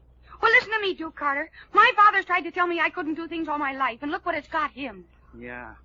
Say, maybe your old man's got a lot of sympathy coming to him after all. When I want to do something, Say, what did you say? I just said you can't walk into a man's bedroom. That isn't what it sounded like to me. No? No. And I'd like to know why I can't. These training quarters belong to my father, don't they? Sure, but Jacqueline, a man's bedroom is sacred. How'd you like to have some man walk into your bedroom while you're sleeping? What I don't know wouldn't hurt me. Well, that's a nice thing to say. All right, you stand here and argue while I go in alone. It's unfair, indecent, and nothing a nice girl would do. Well, you just stand there and feel bad while I'm gone. No, sir. If you go in, I'll go in. Suit yourself. If they wake up, they'll pull us out in our ears and kick us down the steps, and I won't blame them. Don't talk so loud, and they won't wake up. Oh, look. This must be Mr. Packard. Sleeping with his head under his pillow. I don't know how you can tell. Well, those are his clothes over the foot of the bunk. Hey, do all men sleep with their heads under their pillows? No. Packard must be part ostrich.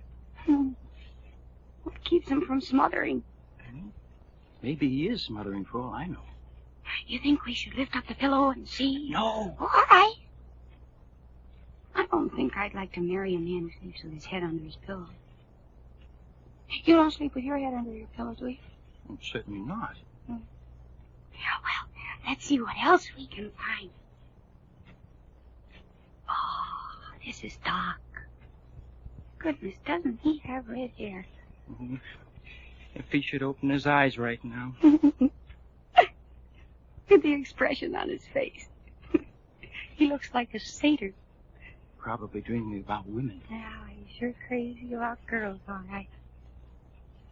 You know, he kind of appeals to me. Oh, he does? Mm-hmm. You know, he fascinates me. Well, you keep away from him. He's known women all over the world. Uh-huh. That's what I mean. When he looks at me, I can see him thinking about every woman he's ever known. You like that? Oh, I don't know. But I would like to ask him how I stack up alongside all those other girls he's known. The quicker that guy gets out of here, the better I'm going to like it. Oh, look. Duke, look at his left eye. It's all black and blue. What'd you expect? He had a fight last night. Oh, but I didn't know he got a black eye. Well, anyhow, I'm glad he and Mr. Packard won. Oh, so am I. We've got your father worried. Uh-huh. And is he in a temper this morning? He's crazy to see what Reggie can do now. Jasper said he told him if Jack and Doc can fight the way they did last night, and Reggie's even better, well, that Englishman may give Big Sweet trouble. I'll think he's going to give him trouble. Let's go over and have a look at Reggie. Oh, hello, champion. Hey, don't talk to him. You might wake him up. Duke, he looks like a baby. Pretty good-sized baby. No. Sleeping on his back with his arms up over his head. His face so relaxed and innocent. Yeah. He's not much older than we are. 23 or 4, I think Doc said. Do you really think he's got a chance against Big Swede? Well, Jack and Doc think so. I sure hope they know what they're talking about. Hey, look out. He's stirring in his sleep. Wouldn't he be surprised to open his eyes and see us looking down at him? Come on, let's get out of here. Our luck won't last forever. Okay. I know. Let's go out and get Belshazzar to wake him up. What you want to wake them up for? Because they've slept long enough. Besides, I want to talk to them. Go on out and I'll close the door. No. Leave the door open. What for? Never mind. Just leave the door open. Hey, Belshazzar! Yes, Miss Jackie, I'm coming right up. Look, Jacqueline, why not let them sleep? No, they've slept long enough. Morning, Miss Jackie. You want me, lady ma'am? Look, Belshazzar. Didn't my father send you down here to cook for Mr. Packard, Mr. Long, and Dr. York? Yeah, you sure did, Miss Jackie. You sure done just that. Well, then why aren't you doing it? Well, for goodness, Miss Jackie, how I gonna cook for them when they're sleeping the way they is? Well, you've got a dinner gong, haven't you? Wake 'em up. Oh, I swear to goodness I done rung that gong until my arms wore right down to a nubbin. And it didn't faze them? No, ma'am. Didn't even make 'em turn over. They was the sleepiest young gentlemen I ever did come across. Well, try it again. Yes, ma'am. Ain't no use, though. Well, give it to 'em good and loud this time. I sure will, ma'am. Come and get it! What's happening inside, Duke? Nothing. That didn't wake 'em up? Not a move out of any of them. Belshazzar! Yes, ma'am. You take that dinner gong into that bunk room and ring it until you get some action. Huh? Right into the bunk room? Yes, walk up and down beside their beds and make it loud. Oh, yes, ma'am. And don't come out till they're awake. No, ma'am, I won't. Push the door open wider so we can watch what happens. Well, I'm not responsible for this, and I'm going to tell them. Come and get it! Come and get it! Come and get it! Say, old chap! Hey! My dear friend, do you have to do that? Yes, sir. I sure do.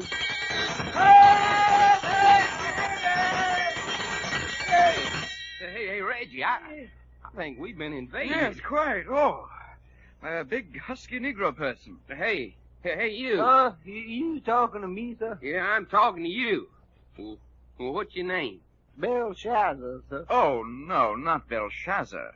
Yes, sir, sure is. Well, what's the idea of coming in here pounding on that thing? The orders, sir. Orders? Whose orders? Well, Miss Jackie, sir, she done told me to come in here and ring this here dinner gong until you was all awake. Oh, dear. Hey, Jack, did you hear that? Hey, Jack, ain't you awake? Apparently not. Hey, Belshazzar. Yes, sir. Go on over there by Jack's bed and do that again. Well, this gentleman? Yeah, only he ain't no gentleman. Give it to him good. Come and get it! Oh, I say, isn't that awful? Hey, what happened? Well, nothing happened, boss. You don't suppose this gentleman's dead, do you? No, he ain't dead. Well, he done got a pillow over his head. Well, take the pillow off and do it again. Yes, sir. Come and get it! Yes! Hey, Reggie, turn off that alarm clock. Well, this ain't no alarm clock, sir. Huh? Oh, what is it then? Well, this here, sir, is a dinner gong. What? A dinner gong. It don't even work like no alarm clock. Oh.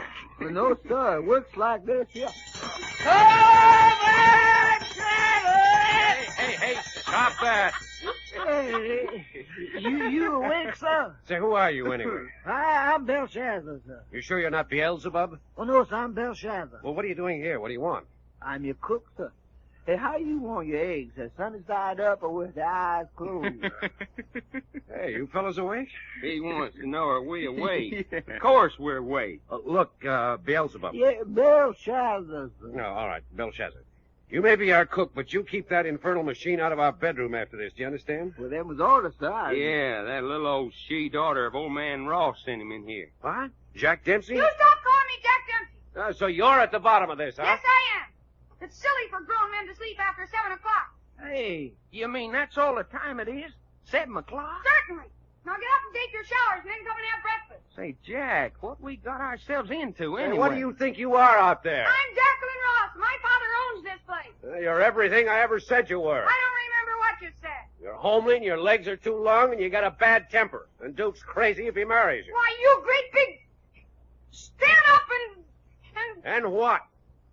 Well, Duke Carter is standing right out here beside me. And the minute you get out of that bed, I'm going to have him take you apart. Hey, Duke, you out there? Yes, but I didn't have anything to do with this. I was against it all the time. There you are. That's the kind of a man I'm going to marry. You mean you stood by and let that girl do this to us? But what's a fella going to do? I told her not to, but she went right ahead and did it anyway. A fine married life you're going to have. You stop saying that. First thing he knows, he won't want to marry me. Well, I wouldn't marry you if you're the only woman in the world. Neither would I. I swear to my grandma you're worse than Winnie Mae ever was. I say, Duke, are you sure you don't want me to lose my fight with Big Swede? I don't care what you guys say. I'm going to marry Jacqueline no matter what you think. Boy, now there's a man that's a real hero. I swear to my grandma, somebody ought to pin a medal on him.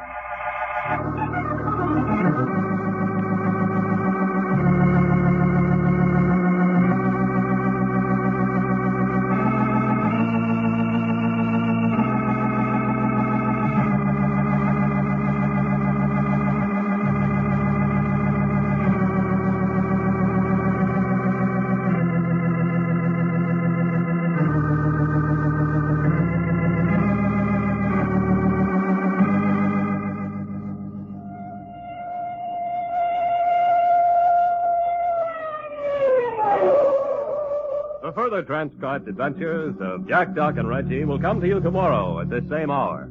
I Love a Mystery, written and directed by Carlton E. Morse, comes to you Monday through Friday, featuring Russell Thorson as Jack, Jim Boles as Doc Long, and Tony Randall as Reggie York. Frank McCarthy speaking.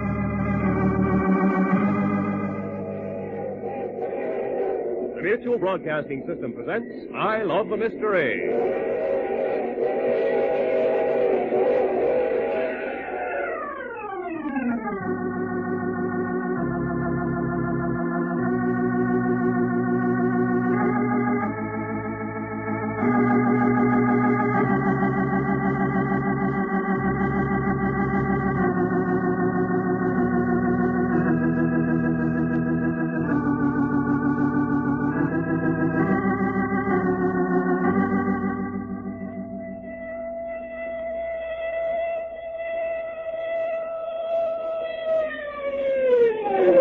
A new Carlton Morse adventure thriller, The Battle of the Century.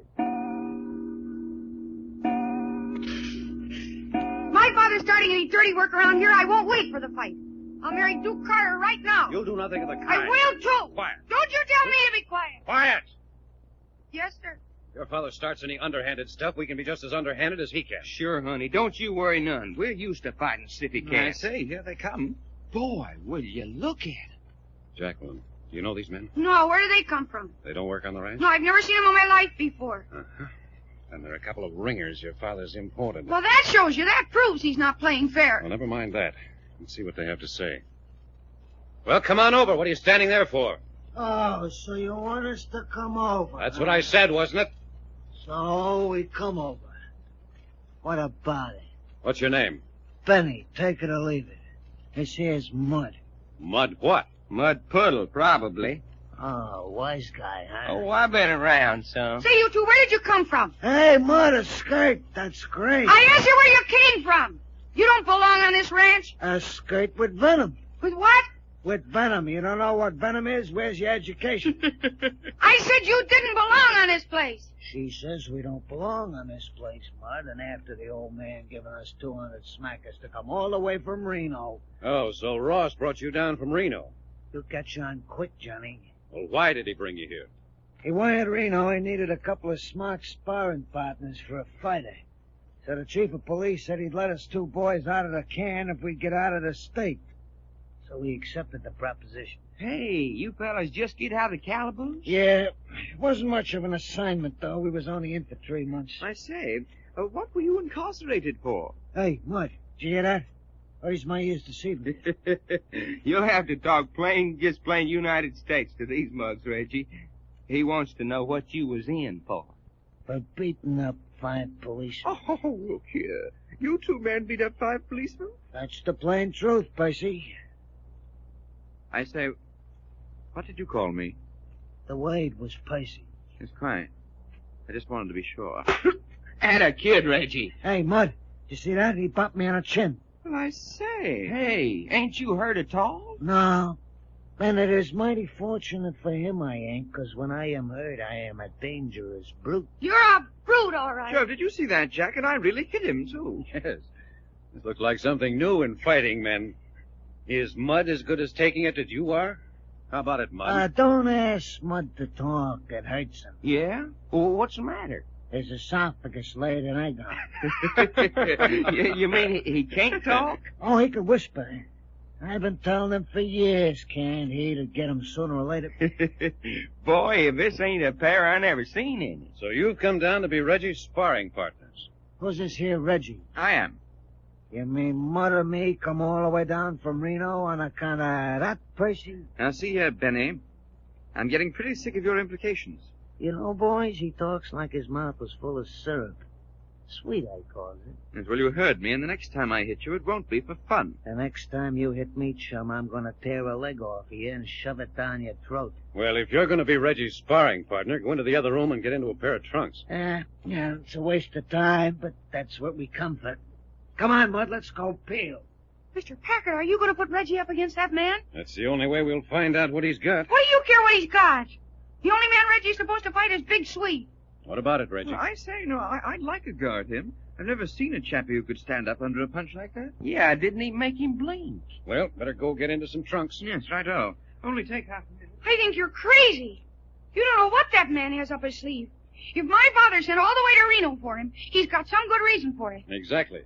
And I want to know what that reason is. Well, I think it's dangerous. Well, why are you so sure about that, Sugar? Because I know my father. Honey, you sure enough ain't giving your papa much credit for fair and square shooting. Square shooting. My father? Oh, how do you suppose he got $1 million in a 40,000-acre ranch? Not by giving his opponents the breaks. Then you really think that your father would stoop to putting Reggie out of the fight if he had any doubts at all about Big Swede winning? I know he would. More important to father to win this fight than you realize. You mean on account he don't want you to marry Duke Carter so much? Oh, what does he care about me marrying Duke Carter? Well, he sure sounds like he cared a heap when you mentioned Duke's name. Well, he doesn't. Not really. He's against me about Duke just like he's against me in everything I want to do. Not because he cares, but because he enjoys it when we're yelling at each other. Well, will you listen at that? Jack, I'm beginning to get the idea that Jackie's pappy is just a plain old he-sippy cat. Do you like him, huh? Of course I like him. He's the only father I got. Besides, it's nice having somebody around you can get things out of. You can get things out of your old man? Sure, I can yell louder and longer than he can. Man, oh man, what a life you two must lead up yonder in that big house. It reminds me of the time that my cousin Winnie Mae... Never mind Winnie Mae just now, Doc. What you mean, never mind Winnie Mae? I just never mind Winnie Mae. But I don't like you saying never mind Winnie Mae. Winnie Mae is my blood cousin on my mama's side, and it ain't chivalrous for anybody to go saying never mind my blood cousin on my mama's side. Doc. Well, dadgummit, Jack. Will you shut up? Your mouth runs like a leaky faucet when you get started. But, son, when I got something to say... You haven't.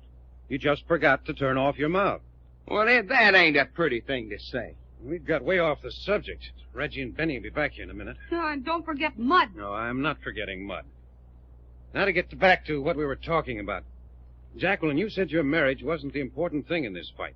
Then why does your father want Big Swede to win so badly? Because right now he's got the reputation of owning the two best amateur fighters in the country. Big Swede and Little Swede. And if Reggie whips Big Swede, his best fighter, then everybody will laugh at him. And my father'd rather sell me across the border than be laughed at. I think your old man's crazy. Well, he's certainly crazy on the subject of fighting. And I'm warning you, don't let Reggie go up against this Benny person. There's a trick in it. Look here now, Miss Ross. Hey, Reggie, did you hear what Jackie just said? Yes, quite. I think she's making too badly much of it. I don't see how he can hurt you much with nothing but his bare hands. I'm jolly well certain he can't. Well, what about this Mud person? Oh, he ain't gonna be doing nothing but standing quiet on the sideline. You don't know that. Yes, I do. On account of I'm gonna be standing right alongside of him to see he don't. And I'll be standing by to jump in and stop any dirty work that might be dangerous. Hold it. Here they come. Go. Will you look at the build on that Benny hombre? I say, I've got it. Benny's no fighter. He's a wrestler. Yeah? That's it. A dirty wrestler. So that's their game. Well, what do you mean, Jack? Catch you off guard, wrench your back, break your arm before you realize what he's up to. Why, the double-crossing old... Hold it. You all ready to go, Benny? I didn't come out here to spar with my shadow. Well, come here a minute. Say, you're always telling me to come here. How about you coming to me sometime? Never mind that. You're a wrestler, aren't you? A wrestler? Me? Yes, you. Now, ain't that a funny thing to say? Don't try to kid me. You're no more a fighter than Lady Godiva. Why, you don't see me riding no horse, do you? Are you going to stand up and fight, or are you going to use a flying tackle and try to butt him to death with your head? I'll fight my way, and he could fight his way. Yeah, that's what I thought. It's going to be rough and tumble, Reggie. You want it? I say, I haven't had a good rough and tumble bout since I took on Captain Jenkins aboard the Lady Mary. Oh, golly, I wish you wouldn't. You touch... Hey!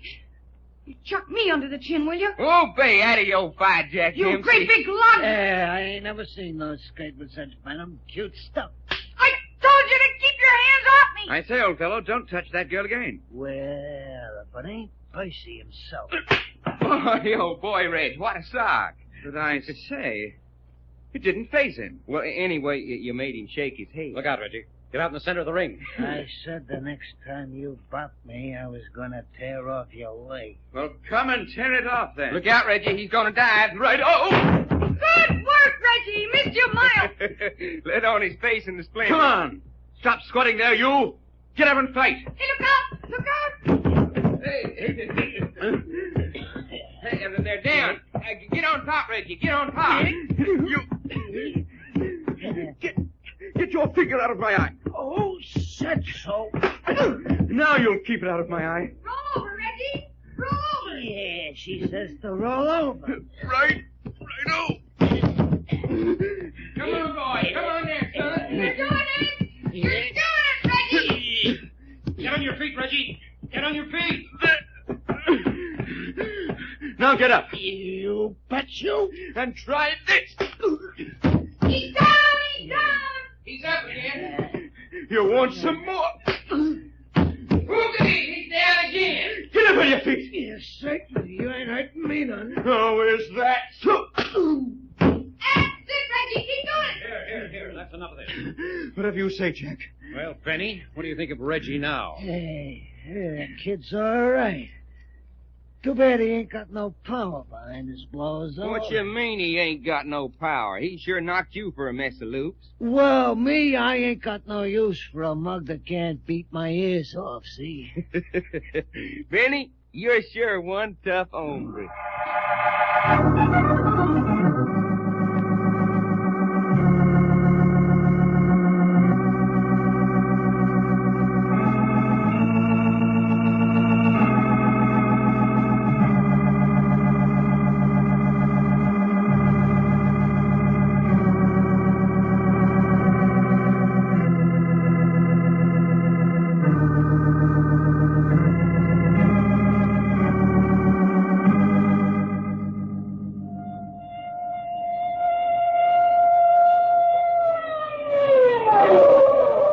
The further transcribed adventures of Jack, Doc, and Reggie will come to you tomorrow at this same hour. I Love a Mystery, written and directed by Carlton E. Morse, comes to you Monday through Friday, featuring Russell Thorson as Jack, Jim Boles as Doc Long, and Tony Randall as Reggie York. Frank McCarthy speaking.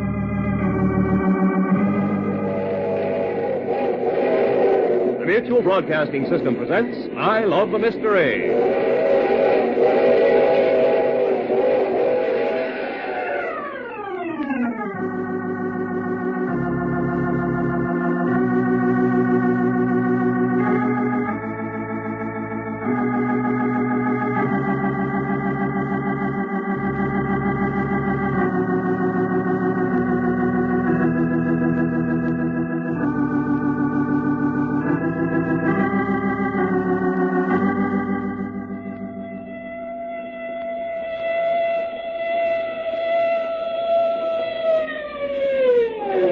A new Carlton Morse adventure thriller, The Battle of the Century.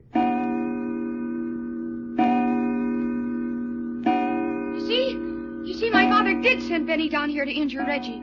I don't think there's any doubt about that. Yeah, but he didn't have much luck. If he'll try something once, he'll try it again, and maybe next time he'll succeed. Well, as soon as Reggie's had his shower and dressed, we'll go around to this scoundrelly father of yours. My father's not a scoundrel. The heck he ain't, He Sugar. is not. He just wants to win. Well, anyone who wants to win badly enough to pull dirty work is a scoundrel for my money. He is not. All right.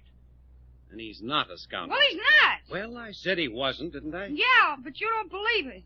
Say, what side of the fence are you on, anyway? Yeah, honey, who you rooting for? Here we come into your camp and we're fighting your battles tooth and toenail against your ornery pappy, and then now you go defending him. I'm not defending him. I'm just saying he's not a scoundrel.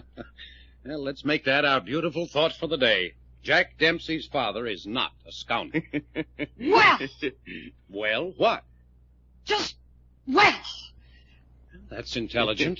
Jack, what was you saying that we was going to do as soon as Reggie comes out of the showers? When you was so rudely interrupted by Jack Dempsey here. You don't stop calling me Jack Dempsey? What's that, honey? Well, what is you going to do if we don't stop calling you Jack Dempsey? Going to lie right down here on the floor and kick and scream. No. Well, I will.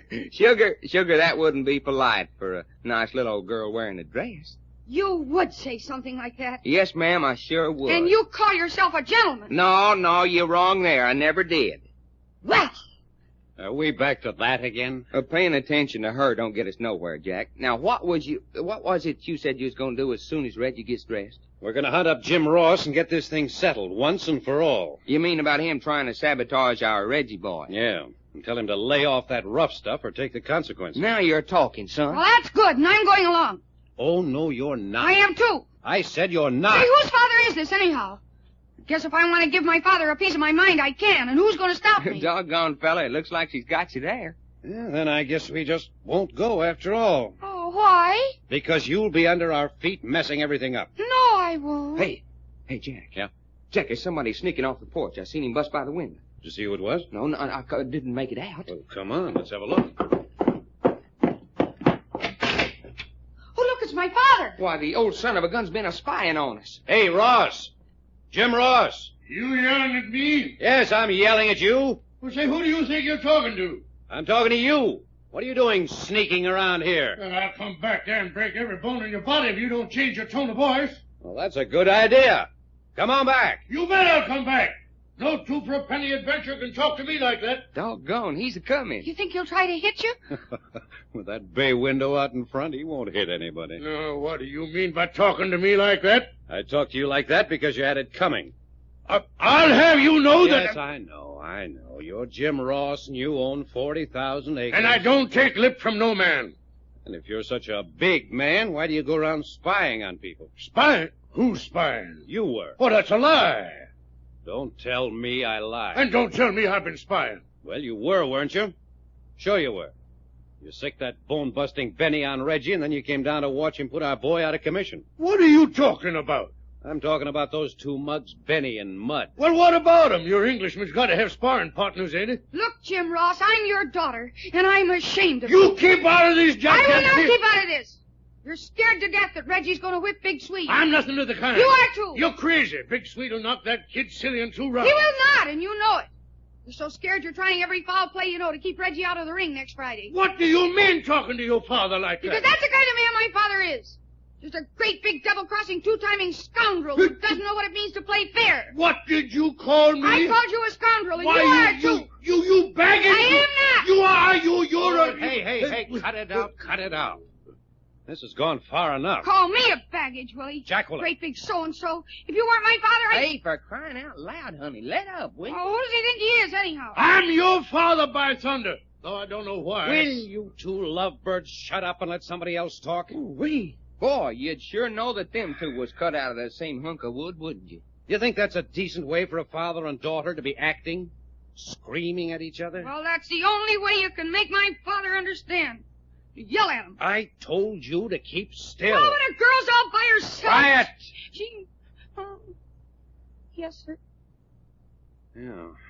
Apparently, a person's got to yell at you to make you understand. Well, living around Keep him... still!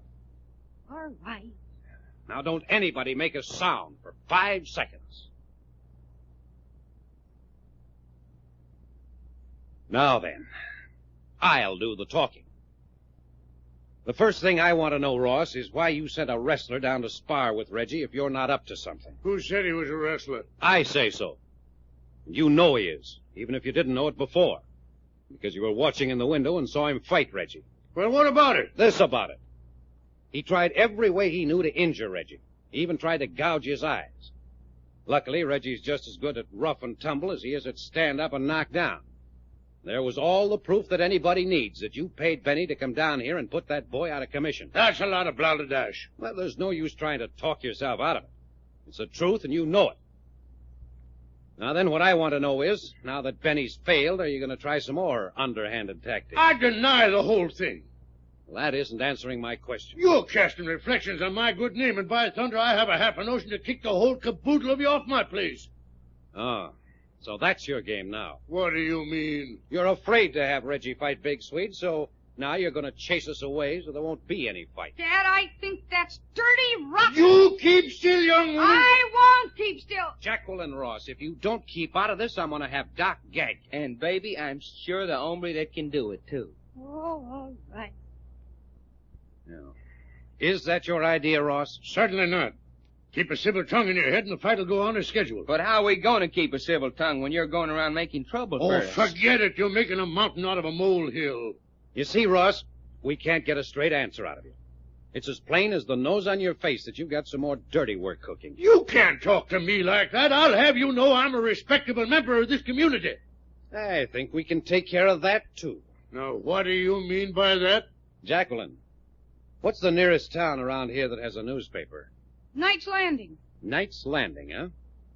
You suppose the editor of the Knight's Landing paper would be interested in what's going on out here? If that editor prints one word about me, I'll sue him right down into the ground. Well, I don't think that'll worry him much. If he's printing the truth. Truth? How's he going to know what's the truth and what's lies? We'll only tell him what we can prove. You can't prove a thing. I think so.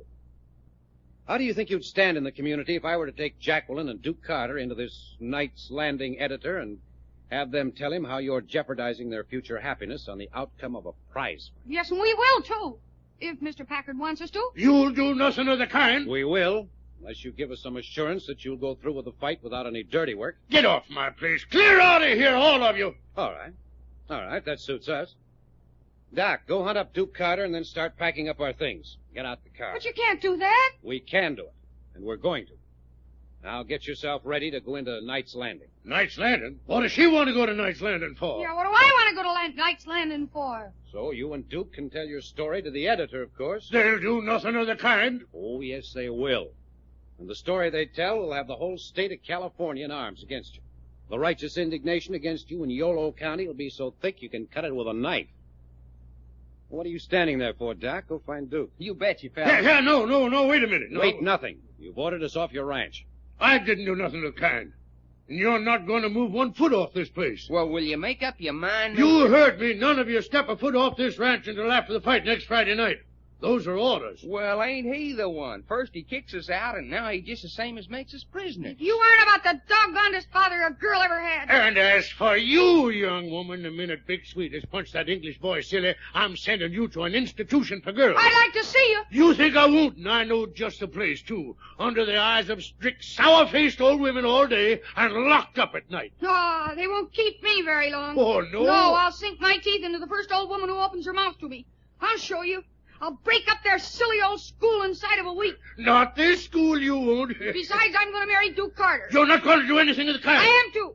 You're not. Hold your hats. Here we go again. Well, tell me what I'm going to do. Yes, and I'm telling you what to do. I'm your father. Worse luck. All right, Ross. Are you finished? No, I'm not finished. Neither am I. Well, save it. I just want to give you one final word of warning. The next underhanded move you make, we turn loose on you with everything we've got. Doc. Yeah? Go and see if Reggie isn't almost ready. You bet you. Have you got that straight, Ross? I'd just like to see any of you get to that editor at night's landing. It's 30 miles and no transportation. What do you mean, no transportation? Just what I said. No transportation for any of you. Hey, Jack. Yeah? Jack, something's the matter. Reggie's gone. Gone? I swear to goodness he is. Ain't hiding her hair up. Ross, what do you know about this? Looks like your English boys run out on you.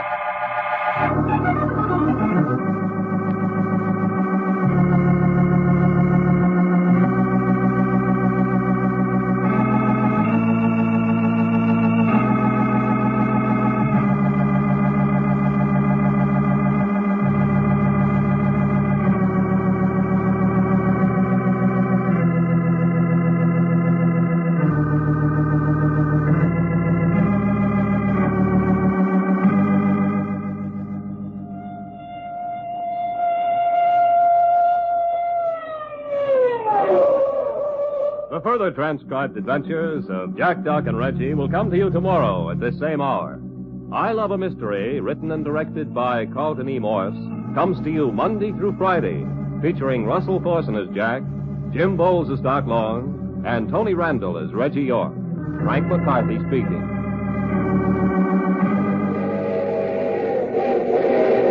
The Mutual Broadcasting System presents I Love a Mystery.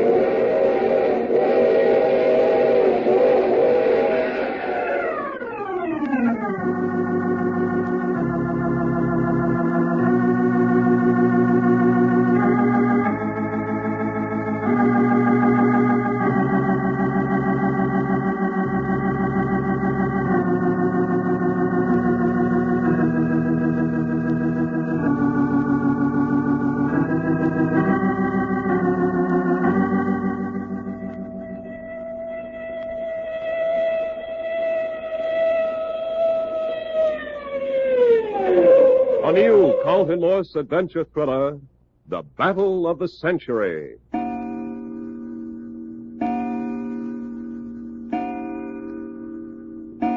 Jasper, what have you got to report? Not a blame thing. I'll be hung for a horse thief if I can figure out how that English fella could so completely disappear without leaving a trace. Well, I'll tell you how he disappeared. He is kidnapped, and Dad bust Jim Ross for a yellow coyote anyhow. Yeah, but how could they get him off the ranch or hid away without somebody seeing something is beyond me, and who done it? We'll get to that in a minute.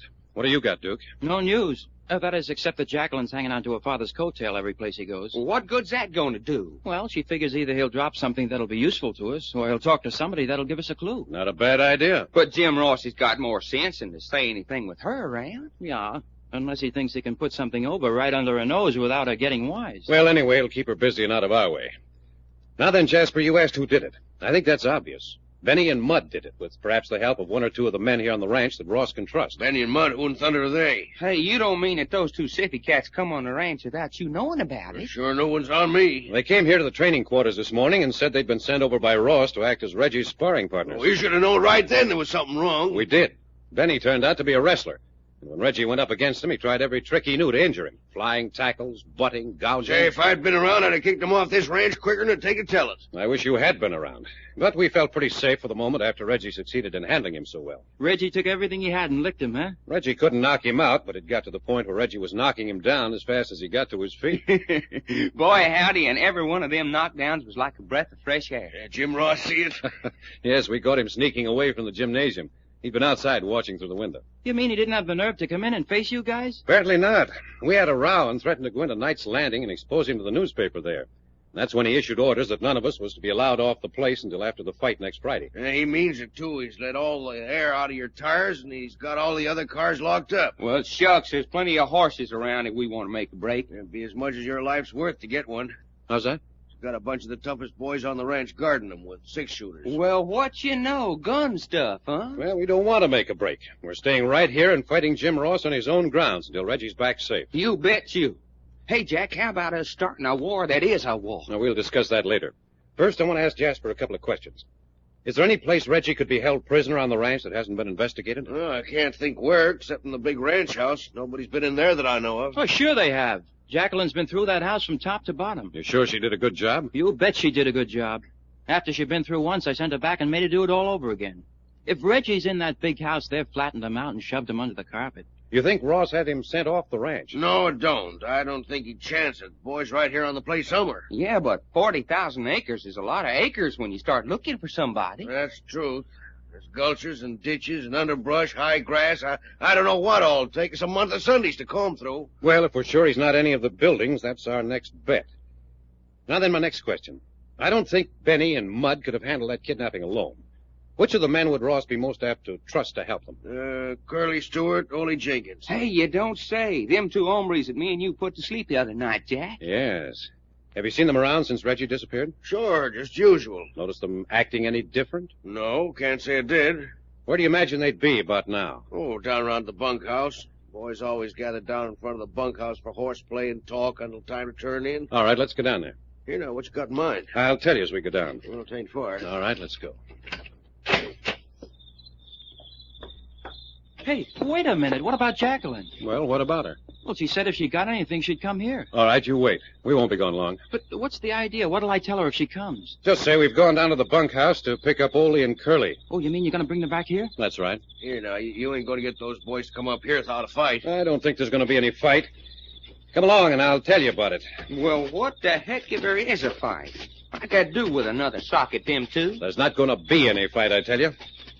There's a group of oak trees 100 feet or so from the bunkhouse, isn't there, Jasper? That's right, on this side. Okay. When we get down there, Doc and I'll wait in the shadow of them while you go on down. Yeah, and then what? Well, your job will be to hunt up Curly and Ole and tell them you want to talk to them. Bring them over under the trees. Doc and I'll do the rest. Now you're talking. One sock each and they go bye-bye. Forget your fists for a minute, Doc. We want those boys in a condition to talk. Oh, I get it. Just tie 'em up and gag 'em. I wondered what you brought along that bandana for. Oh, getting in the trees now. Think you can get them over to us without stirring up the rest of the hands? Sure, I'm still foreman of this here ranch. Good. Now, you boys better not come any further. All right, we'll wait here. Hurry it up, though, Jasper, old kid. Yeah. Listen to them there old katydids. Uh-huh. Takes me back to the time when me and Winnie Mae used to sneak out and steal watermelons. The most fun I ever had, except the time old Granddad Fiedlebaum caught me in the seat of the pants with a load of rock salt. The meanest man in Texas, I swear to goodness he was. Was, huh? Yes, sir. Rock salt hurts. Winnie Mae was on the top of the fence when he let go, and she turned a complete flip-flap before she hit the ground. Flip-flop? Yeah. Well, anyway, I never run so fast in my life. I thought sure the seat of my britches was on fire. Hold it. I think they're coming. Hey, how are we going to work it? Wait a minute. Yeah, I can see him.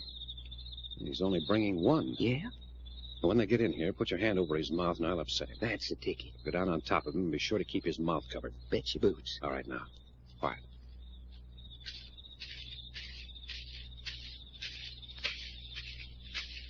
Now then. Got him. All right, he can't get up. Slip the gag in, Jack. Here it comes. Uh-huh. There she is.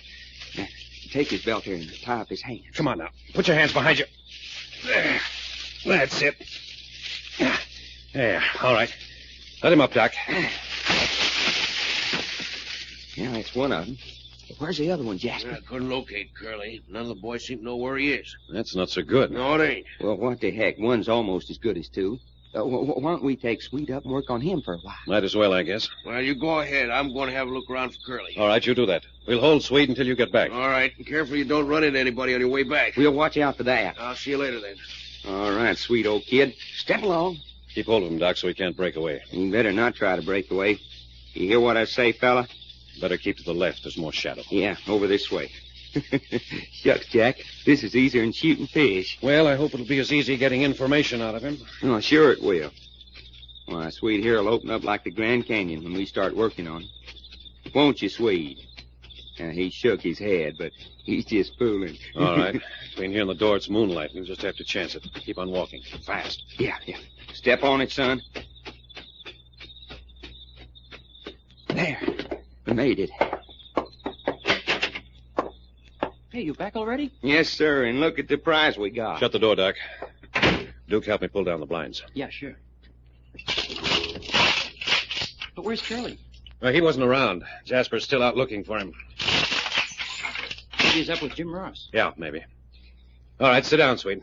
Jack said, sit. Yeah, that's better. Shall I take off the gag, Jack? Yes. But don't yell, Sweet, or you get a fist right in the teeth. Now take it off. Uh-huh. There you are. What's the meaning of this? Shanghaiing a fella right out of his own chicken roast? Son, I sure do like to hear you talk. Hey, Curly, and I get turned loose, I'm going to raise more trouble with you fellers than you can take care of from now on. Well, it's fair, isn't it? You kidnap Reggie, so we kidnap you. What are you talking about? You know what I'm talking about very well. Now, where have you taken Reggie? I ain't took him nowhere. You fellers must be loony in the head. Now, there's no use trying to give us that stuff. We've caught Benny and Mudd, and they've confessed the whole thing. They said you and Curly helped them abduct Reggie. Who? Benny and Mudd. Well, for goodness sake, who's them guys? Jack, it ain't no use. Sweet ain't gonna talk until we work on him a little. What you mean, work on me? You see, Jack, he's too innocent to know what it's all about. I'm just a good-natured Swedish boy with a wife and 6 children. Now, ain't that sweet? Duke, is Sweet married? Not that I ever heard of. But they're all back in the old country. Come on, Sweet. Shall I turn Doc loose on you? Hey, tell him to put that knife away. I bleed easy. Jack, you remember the time I skinned that pirate alive down off the Strait Settlements? It wouldn't tell us what we wanted to know. My goodness gracious. Skinned him alive? Sure did, son. Right before his very eyes. Now then, how about it, Sweet? Where's Reggie? Fellers, look at me, sweat standing out all over me. You boys is making a big mistake, picking on a nice, sweet, good-natured Swedish boy like me. We're giving you one more chance, Sweet. Where's Reggie? Well, I guess there ain't nothing to do but shut my eyes and grit my teeth.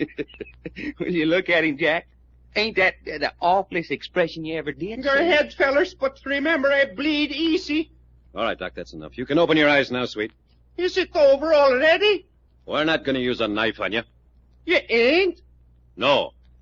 By golly, I feel better already. But, darn it, Jack, we didn't get a thing out of him. I know, but I just got a better idea. Turn him loose. Turn him loose? That's what I said. All right, but it don't make sense.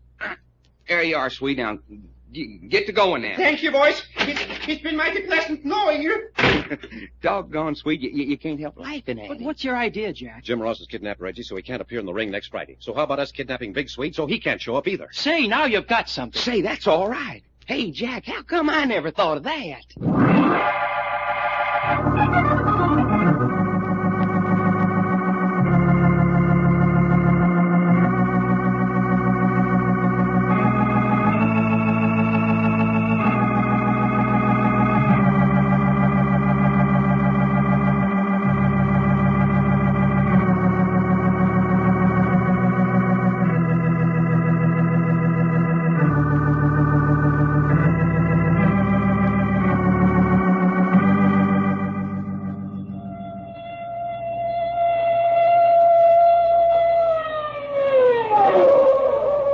Further transcribed adventures of Jack, Doc, and Reggie will come to you tomorrow at this same hour.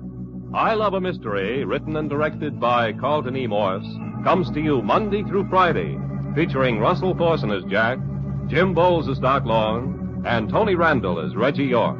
Frank McCarthy speaking.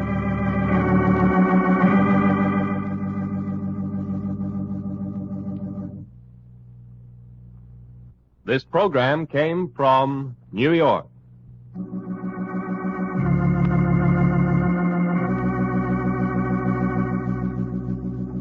This is the Mutual Broadcasting System.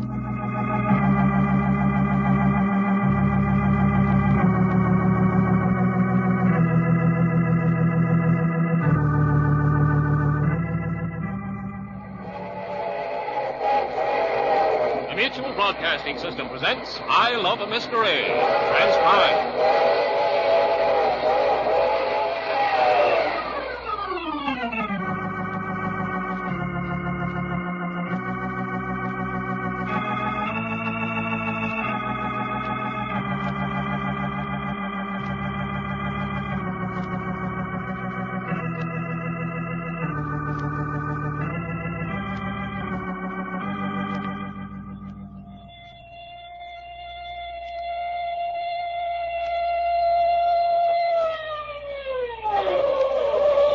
'A new Carlton Morse adventure thriller, The Battle of the Century.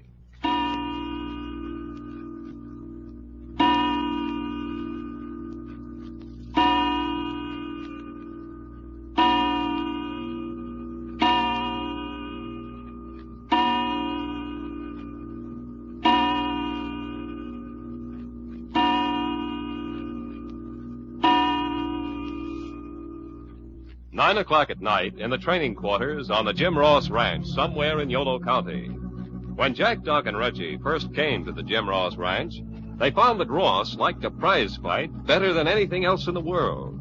He liked fighting so well, he named his only daughter, Jack Dempsey Ross, since changed to Jacqueline. He has his own training quarters on the ranch and his own prize ring, where he puts on grudge fights between his 150 workmen every Wednesday night. And he has his own favorite fighters, Big Swede and Little Swede, two mammoth Scandinavian boys. He liked fighting so well that he even offered to let his daughter marry the man she loved, if Duke Carter could bring forth an amateur fighter who could defeat the Swedes. But when Reggie stepped out and accepted the challenge and showed signs that he might win the fight, it suddenly became apparent that there was something Jim Ross liked even better than prize fighting, and that was victory. It is now evident that he'll do almost anything to prevent Reggie from whipping Big Swede in the ring this coming Friday night. He imported Benny, a vicious wrestler, as Reggie's sparring partner, with orders to incapacitate the young Englishman. When this failed, Reggie mysteriously vanished, quite evidently kidnapped by Jim Ross's henchmen to prevent his appearance against the Big Swede. Well, that was this morning. Now, at 9 o'clock tonight, Doc, Jasper, the foreman of the ranch, and I are holding a council of war in the training quarters. Where you been, Jasper? We've been waiting for you. I've been hunting high and low for Curly Stewart. I can't find hiding a hair of him. Well, never mind Curly. Jack's got better idea. Get any information out of Ole? Not a word. But it was while we were holding him that I got this new idea. I wish Duke Carter'd come back. Where'd he go? Well, I sent him out to look for you. Oh, then he'll be along pretty soon, I reckon. Anyway, what's this bright idea you got now? Well, Jim Ross has kidnapped Reggie to keep him from appearing in the ring Friday. Yeah? How about us abducting Big Swede for the same purpose? Say, now, I think you got something there, Packard. You bet your sweet life we got something. Of course, that don't give you back your fighting Englishman. No, it doesn't. Once we get Big Swede under cover, we'll be in a position to dicker with Ross. I guess you're right. Well, that's what I wanted to ask you. Do you think Ross will dicker? Well, you'll sure enough be in a panic. Sets a heap of store by Big Swede, and he's going to do some sweating his boots if the boy's missing. Good. Yeah, now we're getting somewhere. Now, where does Big Swede keep his self-knives? Down in the bunkhouse with the rest of the cow's chambermaids? Not in your life, he don't. Big Swede's much too precious to sleep in no ordinary bunkhouse. Well, where does he hang out? One of them guest cottages the boss has got behind the big house. Yeah, he sleep there by himself? No, him and Little Swede sleep there together. Well, now, that shouldn't be such an awful tough job. We just bop Big Swede over the head in his sleep, carry his unconscious carcass out, tie him up, and lug him to where we're going to hide him, and there you are. And suppose Little Swede wakes up in the process. Well, bop him on the head, too. No, it ain't going to be as easy as all that. Well, how come it ain't? Because Ross is too smart. Now, he's kidnapped Reggie. You don't think he ain't anticipated us retaliating, do you? You mean he's probably got guards outside the guest cabin tonight? Tonight and every night from now until Friday, or my name ain't Jasper Fuller. Well, shucks, what's a couple of guards? We'll bop them, too. They'll be armed with orders to shoot. Well, yeah, I know, but Most folks is so unhandy at pistols. Why, there ain't one man in 100 that can really protect himself with a gun. We'll just up and take their shooting irons away from 'em, and then we'll bob 'em. I wouldn't advise you to be too optimistic. Well, that's what we're going to do, ain't it, Jack? So why don't we get started at it? What are we sitting around here talking for? Well, that's what we're going to do, all right, but we certainly want to know what we can expect to run into and what to do under various circumstances. Doggone, Jack, you're getting to be a regular old grandma. What do you mean by that? Well, fella, I can remember the times when we used to bust into trouble and figure out what to do right while we was a-doing it. Well, we can still do that when we have to. Now then, Jasper, where are we going to hide Big Sweet once we get him? You want a place close by or far away? Well, as close by as we can get him and still safe from Jim Ross and his men. All right, how about up in the top of one of them silos? Silo? But won't that be one of the first places they'll look? Sure, only it's going to be easy to keep them from looking. I don't see what you're getting at. Well, look here. Them silos are clean full of silage, clean up for 50 feet in the air. The only way to get up there is a little ladder on the outside of the silo, just wide enough for one man. Now, if a feller was to stay up there with Big Sweet, he could guard the steps against all comers till kingdom come. Doggone it, we'd be holding Big Sweet prisoner right under old man Ross's nose. You like it? Couldn't ask for anything more. But how do we get Big Sweet up there if he's unconscious? There's a block and tackle down in the machine shop that I could rig up quicker than a cat can jump sideways. That's all we need to know. If you rig up the tackle, Doc and I'll deliver Big Sweet down at the foot of the silo. Hey, wait a minute. Which silo? There's 5 of them. I'll make it the one at the back of the barn. Less chance anybody seen us at work. All right, is that everything then? No, it ain't, but I'll take care of them things. Well, what you mean? Well, if somebody's going to be up there guarding Big Sweet, there's got to be food and water enough up there for 2 people for the next 5 days. Good head, Jasper. I forgot all about that. Yeah, and who's going to do the garden? We'll put Duke Carter up there. After all, he's got the most at stake. Yeah, if this thing don't pan out, he's going to lose that little old Jack Dempsey gal. Oh, see if you can locate Duke while you're doing your other jobs, Jasper. I'll keep an eye open. How long you figure it'll take you to get Big Sweet down there? 5 minutes, if we have any luck. 10 minutes at the longest. Better step on it. You betcha. There you go, and here we go. Come on, Jack. Watch out for armed guards. What's he worrying about armed guards for? They're all in a day's work. Let's hike off across the field here. That'll bring us up back to the big house where the guest cabins are. Yeah. Say, talking about that little old Jacqueline baby, I wonder where she's at. Duke said she was tagging her father around, trying to get a clue as to what he did with Reggie. Yeah, you suppose she's still at it? I wouldn't be surprised. Got a little bulldog in that girl's character. Sure enough is. Ah, nice moonlight night. Mm-hmm. Wouldn't mind having a cute little old female gal out here alongside me instead of you on a night like this. Now keep your mind on the business at hand. Ah, yes, sir. When I think of the bunch of pretty nights that I've wasted, and all the girls in the world that ain't had me to make love at. They don't know how lucky they are. Now, what you mean by that? Winnie Mae once said to me, if and I weren't her blood cousin on my mama's side, she'd hound me to death till I wedded her. Well, it takes all kinds of tastes to make up the world. It sure does. Hey, wait a minute. Was that supposed to be a dirty crack? Keep your voice down now, Doc. You can see the outlines of the guest houses against the skyline. Yeah. You know, I just thought of something.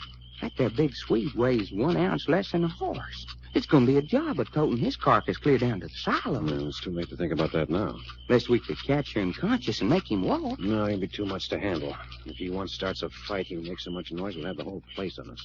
Okay, fella. But I sure ain't got no stomach for toting bull elephants. Now then, keep it quiet. We're up to the hedge. Yeah. Now we gonna get through it. It's 6 foot high. It's an inch. There must be some way. And remember, we got to get the bull Swede through there coming back. Wait a minute. What's that gleam in the moonlight? I don't see nothing. Well, I do. Come on. Good. Just what I was hoping. What you mean? Here, feel it. An iron gate. Well, doggone, son. Just as neat as you please. Can you get it open? Yeah, just latched. Careful now. Come on through. Yeah. Leave it open in case we have to get out fast. Picture of us getting out fast, carrying 2 tons of limp hipponocerous meat. All right, follow close. Yeah. There, the cottage just ahead. I don't know. We'll have to investigate. Hold her, son. What's the matter? Look here, that shadow just alongside that window. Ain't that a man? Yeah, I think you're right. You're darn tootin' I'm right. Must have guards at each door and window. Now then, the old teamwork. I'll slip up behind him and tell him not to move, and you step up and clip him on the chin. When do we go? Now. Wait till you hear me speak to him. Okay. Here I go. Don't make a move. They got him, Jack. Good work. Now around the back of the house. Yeah. If there's a back door, there's bound to be a guard there. Uh-huh. Nope. No back door. Well, that's one hombre we don't have to send bye-bye. Keep on going around? Yeah, there'll be a window on the other side. Take it easy around the corner. Yep. And there's our customer. All right, same tactics. Here I go. Don't make a move. Hey, you didn't catch him like you did the other hombre. I didn't have time. He went down too fast. Yeah, I reckon it's all right. He didn't make much noise. Now in front? Yeah. This is liable to be the hardest job, especially if the guard's up on the porch. Yeah, maybe we'll have to rush in. I hope not. If he's fast on the draw, we may be out of luck. Well, there's only one way to find out. That's to go and see. Just a few steps now, so don't make a sound. Hey, Jack, looky at that. Two of them. Oh, that's bad. One of them's bound to make some noise before we can stop him. Hey, looky. They're standing there whispering with their heads together. So what? Well, I bet you if I was to sneak up on them and wham their heads together hard enough... You think you could do it? Well, son, I can sure try. All right, I'll be right behind you. If it doesn't work, we'll each jump a man and finish it off fast. Here goes everything. I got him, Jack. You certainly did. I hope you didn't fracture any skulls. Shucks, who ever heard of fracturing a cowhand's skull? So, we just let him lay? Yeah, let's get into the cabin. And be quiet on the porch in case there's anyone prowling inside. Yeah.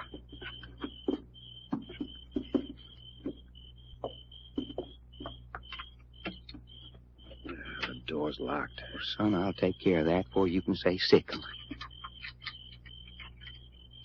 Gonna give you any trouble? Nope. When you make it open this with a hairpin. There she is. Fast work. Now, don't stumble on anything. Boy, sure is black in here. Now we've done it. What's the matter, son? Well, how are we going to tell Big Swede and Little Swede apart? Hey. They're both here, and they look exactly alike. Yeah, only Big Swede can talk a little United States. Well, it doesn't do us any good with them asleep. Well, then, will Dad bust it? We're going to have to take them both along. You were groaning about carrying one of them between us. We can't possibly carry both of them. Hey, wait a minute, feller.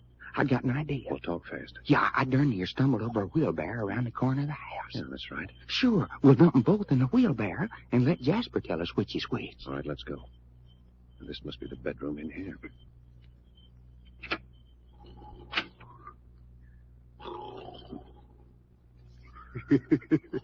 Will you listen to that? Quiet. We'll each get beside a man and let them both have it at the same time. Okay. I'll get over here. You ready? Yeah. Now. All right, quick. Drag them off the beds and out on the porch. Yeah. Right out on the porch? Yes.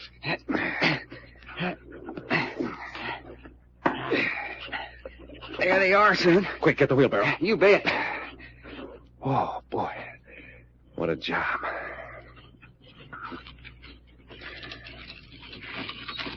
Okay, son. Give me a hand with this one first. Yeah. Now the other one, right on top of it. Up we go.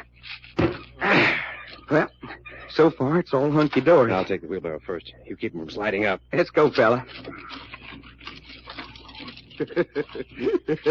Well, what's so funny?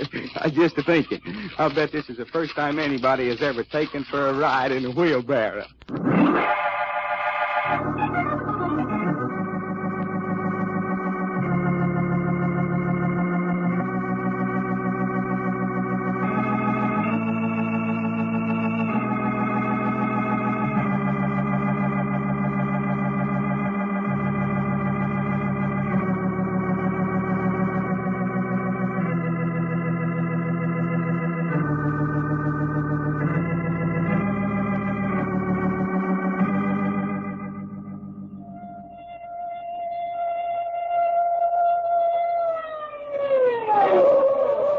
The further transcribed adventures of Jack, Doc, and Reggie will come to you tomorrow at this same hour.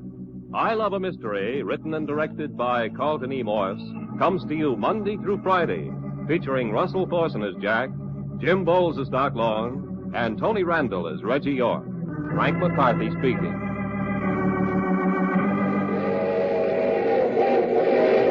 The Mutual Broadcasting System presents I Love a Mystery.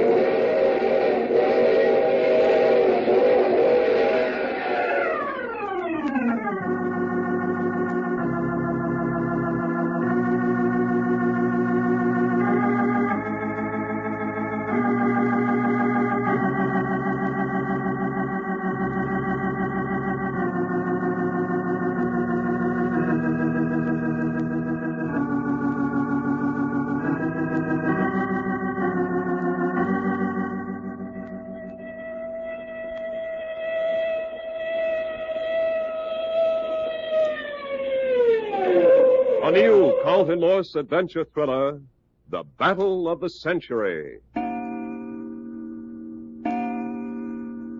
In retaliation, Doc and I kidnapped Big and Little Sweet, Ross's team of fighters, and stowed them away up on top of one of the big 50-foot silos on the place with Duke Carter to guard them. The only means of reaching the top was a small iron ladder attached to the outside of the silo, which allowed only one man to climb up at a time. Besides guarding the two Swedes, Duke's job was to prevent any of Ross's men from climbing up and releasing the two fighters. And now here I am with Doc, Jacqueline, and Jim Ross himself at the foot of the silo, while peering out 50 feet above is Duke Carter. How you doing up there, Duke, old kid? Doing fine. And I'm a long ways up in the air. Hello, Jacqueline. Hi, Duke. You really and truly got Big and Little Sweet up there? No kidding. Tied up tighter than a sack of potatoes. Ha-ha! Hey, good morning, Mr. Ross. Don't you good morning me, you no-account chicken thief. Hey, that's no way to talk to a man who's going to marry your daughter. When you marry my daughter, there'll be 2 moons in the sky. Is that true, Jacqueline? Do I have to wait that long? You wait that long to marry me, Duke Carter, I'll run away with Doc Long. Now you're talking sense, baby. Hey, you keep away from that Doc Long. Well, you heard what I said. I want to get married, and I don't want to wait forever. Well, Ross, what do you think of the setup? I'll send men up that ladder and get my Swedes out of there in no time. I don't think so. Any man climbing that ladder is going to have to use his hands for hanging on. All Duke's got to do is tap him on the head. And boy, would he come down fast. And it's a long way down. That'd be murder. Sure would. You know any of you boys that wants to be murdered this early in the morning? I think Duke Carter come down out of there fast enough. He was ordered to by the sheriff. Oh, so you're going to bring the sheriff into this. And I might add that the sheriff's a very good friend of mine. Yes, but would he be such a good friend if we got out a warrant charging you with kidnapping? Try and do it. You don't think we can? I know blame well you can't. You can't prove a thing on me. How about that wire you sent to Reno asking for 2 tough characters? How about Benny the wrestler and Mud, his sidekick, showing up yesterday and then disappearing along with Reggie? I think we've got all the case we need. Sure, hombre. Run and get the sheriff. We really got a story to tell him. Couple of smart operators, ain't you? Now look, Ross. An hour ago you drew a gun on us and threatened to shoot both of us. We had every legitimate right to treat you pretty tough when we took that gun away from you, but we didn't. And I can't figure out why yet. Well, I can. You behaved like gentlemen because Jim Ross is my father. Yeah, that's it. I keep forgetting a nice girl like you can have such a ornery, low-down cuss for a papa. Now then, you looky here, you long-legged excuse for a Texas steer. Hey, don't you call me no excuse for a Texas steer, you small-time, four-flushing chiseler that hides behind women's skirts. What do you mean, hiding behind a women's skirt? Just what I'm a-saying. Well, if it hadn't been for your little old daughter here, we'd have mussed you up long before this. Yes, and that's the truth. You keep out of this, Jack Dempsey. Don't you tell me to keep out of this, you poor excuse for a father. Why don't you get next to yourself? Everybody in the whole country knows you cheat the eye teeth out of your grandmother. I've never laid a hand on you, Jack Dempsey. Yes, and you'd better not begin now. Well, by thunder, I will if you give me any more of your lip. Go ahead. Go on. Lay a hand on me. Jack and Doc are just aching for an excuse to give you the works. Well, what's so funny, you big lug? Give me the works, eh? Well, I don't think they will do that now or any other time. Look what's coming around the barn. What? Hey, Jack, looky what's a-coming. Just a few of my men. Well, doggone, there's our old friends, Curly and Ole. 2, 4, 6, 7. You mean you got an army of 7 men just to take care of Jack and Doc? And they're coming to do it right away. What's the idea of this, Ross? Well, you got 2 of my men prisoners up there in that silo, haven't you? Just thought I'd take me a couple of prisoners, too. Oh, so you just thought you'd take Jack and me prisoners. That's right. But you've already got Reggie. Well, that'll make me one up on you, won't it? Well, of all the mean, low-principled fathers a girl ever had. Never mind that, Jacqueline. They're getting close. We haven't got time for that. Yeah, what have we got time for, Jack? To get ready to fight. Son, them is just the words I was hoping you'd say. You mean you 2 are going to fight all 7 of them? Why, Jacqueline, honey, I remember the time in the Philippines when me and Jack was up against 21 ripped... Doc, will you shut up and get ready? But, son, I am ready. I want my back against something so one of them can't hit me over the head from behind. Well, what's the matter? This here silo. All right. This amuses you, Ross? You haven't got a chance, boys. You might as well give up and come quietly. What you talking about? We ain't got a chance. Why, you're just plumb sending your hombres to quick and sudden death. Duke Carter, can you hear me up there? Yeah, I can hear you. What's going on down there? My father's got 7 men coming to take Jack and Doc prisoners. Hey, that's dirty. I don't see how you can stand being around that old man of yours. Well, I can't much them a hand. Jack, Duke wants to know... I heard what Duke said. You tell him to stay up there and guard our prisoners. But if there were three of You them... tell Duke what I said and stop trying to run things. Hey, Duke! Yeah? Jack wants you to stay up there. Hold the fort. You better get ready, Jack. They're getting pretty close. All right. Listen, you Jim Ross. Have you decided to surrender? No, we haven't decided to surrender. But understand this. I've stood all I'm going to from you. And the minute we've cleaned up this mess of men you've got coming, we're going to turn you across a barrel and use a 1x4 on you until you won't be able to sit down for a week. Doggone fella. Let's make that our thought for the day. Spank Jim Ross with a board until he can't sit down for a week. Hi, hold it! Sure, boss. You ready for You us? bring the boys and get them. You betcha my life. Come on, fellers. All right, Doc. Fight with our backs against the silo as long as we can. If they get us away from the wall, then back to back. Feller, I don't know when I've been so happy. Doggone, I hope there's at least a couple of good fighters in that mix. All right, boys, spread out. Ere I say the word, pitch in and finish 'em off quick. Hi, Ole. Sorry, boys, but you're all washed up this time. You don't say. You better come quietly and save yourself getting hurt. Oh, feeling sorry for us already, huh? That's right. I got a mighty soft heart. Yeah, and do you still bleed easy? Sure, you're going to make us come and get you, huh? That's just what we're going to do, son. And, Ole, you're just a-fixing yourself to go bye-bye again. All right, boys, you ready? All ready. All right, you're getting them. Here they come, Jim. What's up, Doc?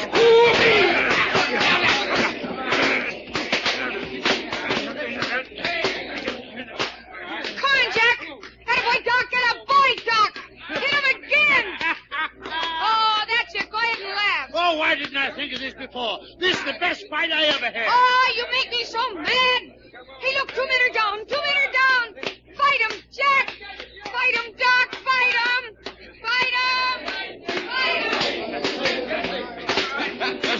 How we doing, Jack? Save your breath for fighting. You get you. Honest, Grandma, I don't know when. I had so much fun. Come on. Hurry. Oh, this is lovely. It's lovely. 4 of them down. 4 of them down. Only 3 to go. Call out the reserves. I want those men captured. Ha-ha. How do you like it now, my double-crossing father? Oh, boy, wait till this gets around the country. Jack and Doc alone beat up 7 of your best They men. can't do this to me. Oh, yes, they can, and they're doing it beautifully. Hey, there he goes. There he goes. That's 5 men down. Only 2 men left on their feet. Wow. Looky, Jack, only 2 of them left. Yeah, which do you want, Curly or Ole? Now, let me have Ole. You care? All right, let's go after him. Hello, Ole, you old city cat. So we meet again, We huh? sure enough do, and I'm going to knock you a block clean off your shoulders. Can you imagine that? Shucks, you don't call that no blow. Hurry up, Doc. Finish him off. Hey, you finish off, Curly? Yes, Curly's washed up. That's all I wanted to know. Look out, Ole. And here comes one I've been waiting for. Yeah, boy, Doc. Get away, Doc. He's down. He's down. Hey, down there, you fellas. That was a grand fight. Congratulations. Thanks, Duke. Just part of the day's work. Ha-ha. Boy, what a mess of humanity. Hey, Ross, do you always have your ranch messed up with unconscious hombres? This is an outrage. Outrage nothing. This is the most wonderful thing that's ever happened on this ranch. An outrage, I tell you. You 2 men should be locked up. You're too dangerous to be left running around loose. What you mean, dangerous? We're just as gentle as lamb stew. Ross, you remember what I told you? What do you mean? I said the minute we cleaned up this mess of men, we were going to turn you over a barrel. No rough stuff. He says no rough stuff. Hey, Jack, how about that barrel over yonder? That's the very one I had in mind. No, you're not being serious. You don't think so? Come along. No, listen to my arm. Come along. No. Doc, get some boards. Hey, you really mean you're going to whale him with a board? You're going to see your father spanked until the sparks fly. No, I won't have it. It's preposterous. Here you are, Jack. Here, how are these? Yeah, they look pretty light. This here one looks like a Jim Dandy. All right, Ross, lay over this barrel. No, you let me alone. Get over that barrel. Help! Who gets the first wallop? You wham him till you get tired, and then I'll take her out. Move me! Pull up his coattail. I'll hold him. Hold everything! Here, hold still. They're killing me. I can't stand it. I can't stand it. Listen to him suffer. Stop! Oh, Jacqueline! Jacqueline, make them stop. Father, did you call me Jacqueline? Oh, yes, Jacqueline, darling. Help me, dear. Help me. That's the first time in your life you ever called me Jacqueline. Oh, Jacqueline, my daughter. Ouch! Oh. If I make them stop, will you never call me Jack Dempsey again? I promise. Oh, save me. Save me. And will you let me marry Duke Carter? Yes. Oh. I'm being killed. Ha ha! All right, Father. Now, where's Reggie York? I'll tell you. Well, go on and tell He's tied up in the pump house by the reservoir. Pump house by the reservoir? Is that the truth? Yes. All right, Doc. I guess that's enough. Just one more for good luck. Oh, that did it. I'm a ruined man.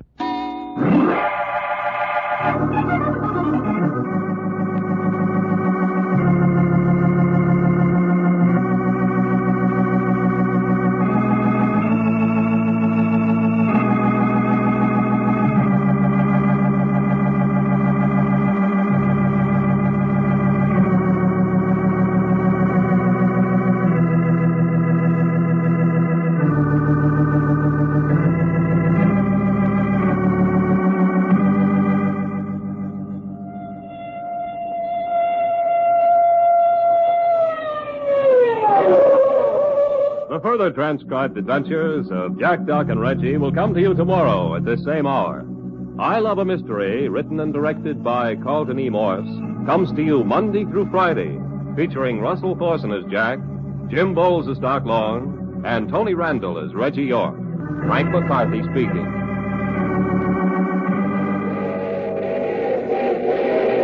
The Mutual Broadcasting System presents I Love a Mystery.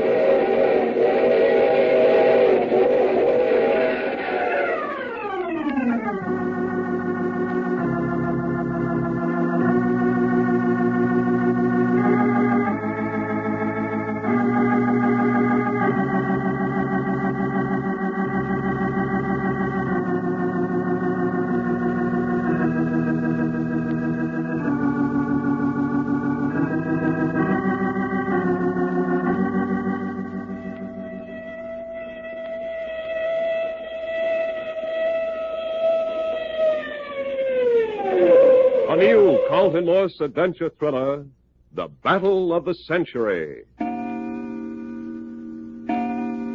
Reggie, old son, I don't know when I've been so glad to see your homely face. I say it's jolly well mutual. You know, Jack, I think this here occasion calls for a doggone celebration. Wine, women, and song. Look here now, that would be a bit of a... Yes, sir. Today's one of them days. Why, we had ourselves a swell fight this morning with 7 medium good fighters. I say, Duke Carter says the bunkhouse looks like a full-fledged hospital. And he ain't kidding either. And as I was saying, we had ourselves a fight, which always makes me feel good. We turned Jim Ross across the barrel and whammed him with a board till he yelled uncle. And on top of that, we got old Reggie back again. Yes, sir. Wine, women, and song. Nothing less. Nothing less, he says. Only thing, wine gives me a headache big enough for a hypnosis, and I can't sing worth shooting. Which leaves women. Yeah, and the only woman in Miles is that little old she-daughter of Jim Ross. Well, Jacqueline's a lot of woman. I say she's a lot of woman. Boy, there's enough get up and get in that gal for a dozen females. What Duke Carter wants to tie himself up to a she-whirlwind like her for... I just can't plain figure out. I say, he's in love with her. Well, he sure gotta be to take what she hands out. Reggie. We. Reggie, you sure you feel all right after having been tied up all that time? Oh, yes, quite. Bit of a bruise on the back of my head where they slugged me before they carted me off. The 2-timing yellow dogs. Why, that Benny and Mud just slipped up behind you in the dressing room and whammed you behind the ear? Was that it? Yeah, that's about the way it happened. When I woke up, I was tied hand and foot and gagged in the pump house up by the reservoir. You sure you wouldn't like to get to bed? Oh, no, not at all. I've been sleeping all the time I was up there. Nothing else to do. Not very good training for a hombre that's got an A-1 fight on his hands like you got tomorrow night. I don't think Reggie's got any fight on tomorrow. Huh? What you mean he ain't got no fight on? Well, didn't Jim Ross say he'd let Jacqueline marry Duke Carter if Reggie licked Big Swede tomorrow night? Yes, that's what he said originally. Well, sure he did. And didn't we turn Big Swede loose out of the silo as soon as we got Reggie back? Yes, Doc, that's well, right. Well, then how come no fight? Both the fighters are back on the job. Well, if you'll keep still for a minute, I'll tell you. Well, go on and tell us then. Don't just keep saying that there ain't gonna be no fight. Doc, will you stop talking? I ain't a-talking. Well, you're certainly wagging that jaw a lot about something. Well, Jack, what is the setup now? Well, all I know is that while we had Jim Ross across the barrel, Jacqueline made him agree to let her marry Duke any time she wanted to. I say, fight or no fight? That's right. Nothing was mentioned about the fight. Ross simply said that the girl could marry Carter. Yeah, that's right. I plumb forgot about him saying that. Oh, Jove, I'm sorry to hear that. Well, you are? That's quite. Now, I was looking forward with real pleasure to meeting Big Swede. Well, of course, if you Oh, insist. no, but look here. It takes all the meaning out of it to fight without a reason. Well, that's silly, Reggie. What's anybody want a reason for fighting for? I say. Well, shucks, fighting's enough reason itself. Me, I'd just like to wham somebody just to be whamming him. Well, let's make that our beautiful thought for the day. Doc likes to wham somebody just to be whamming him. Say, by the way, Jack, I haven't seen Jim Ross since you let me loose. Where is the old codger? Well, Jim Ross is indisposed. Indisposed my grandma. He's just plain sick in bed. I say, really? He sure is. And I bet you can't guess where he's ailing. No, I don't think I can. He's ailing in the spot where I busted him with a board while he was laying across that there barrel. And all accounts from the sickbed report that he's lying on his face, suffering nobly. Oh, Jove, I would have given a lot to have seen that. Boy, did he holler. Every time I come down with a board, you could have heard him plumb down to Turtle Creek, Texas. Oh, I say, company. Yeah, must be Jasper. Come on in. Hi, boys. Well, if it ain't our little old Jack Dempsey. Come on in, honey. Doc, won't you stop calling me Jack Dempsey? Well, sure, sugar. Anything your little heart desires. I'm through with the name Jack Dempsey forever and ever. You are sure enough? Yes, I am. You heard me make my father promise never to use that name again. We heard you, but how are you going to hold him to it? Well, I'll hold him to it, all right.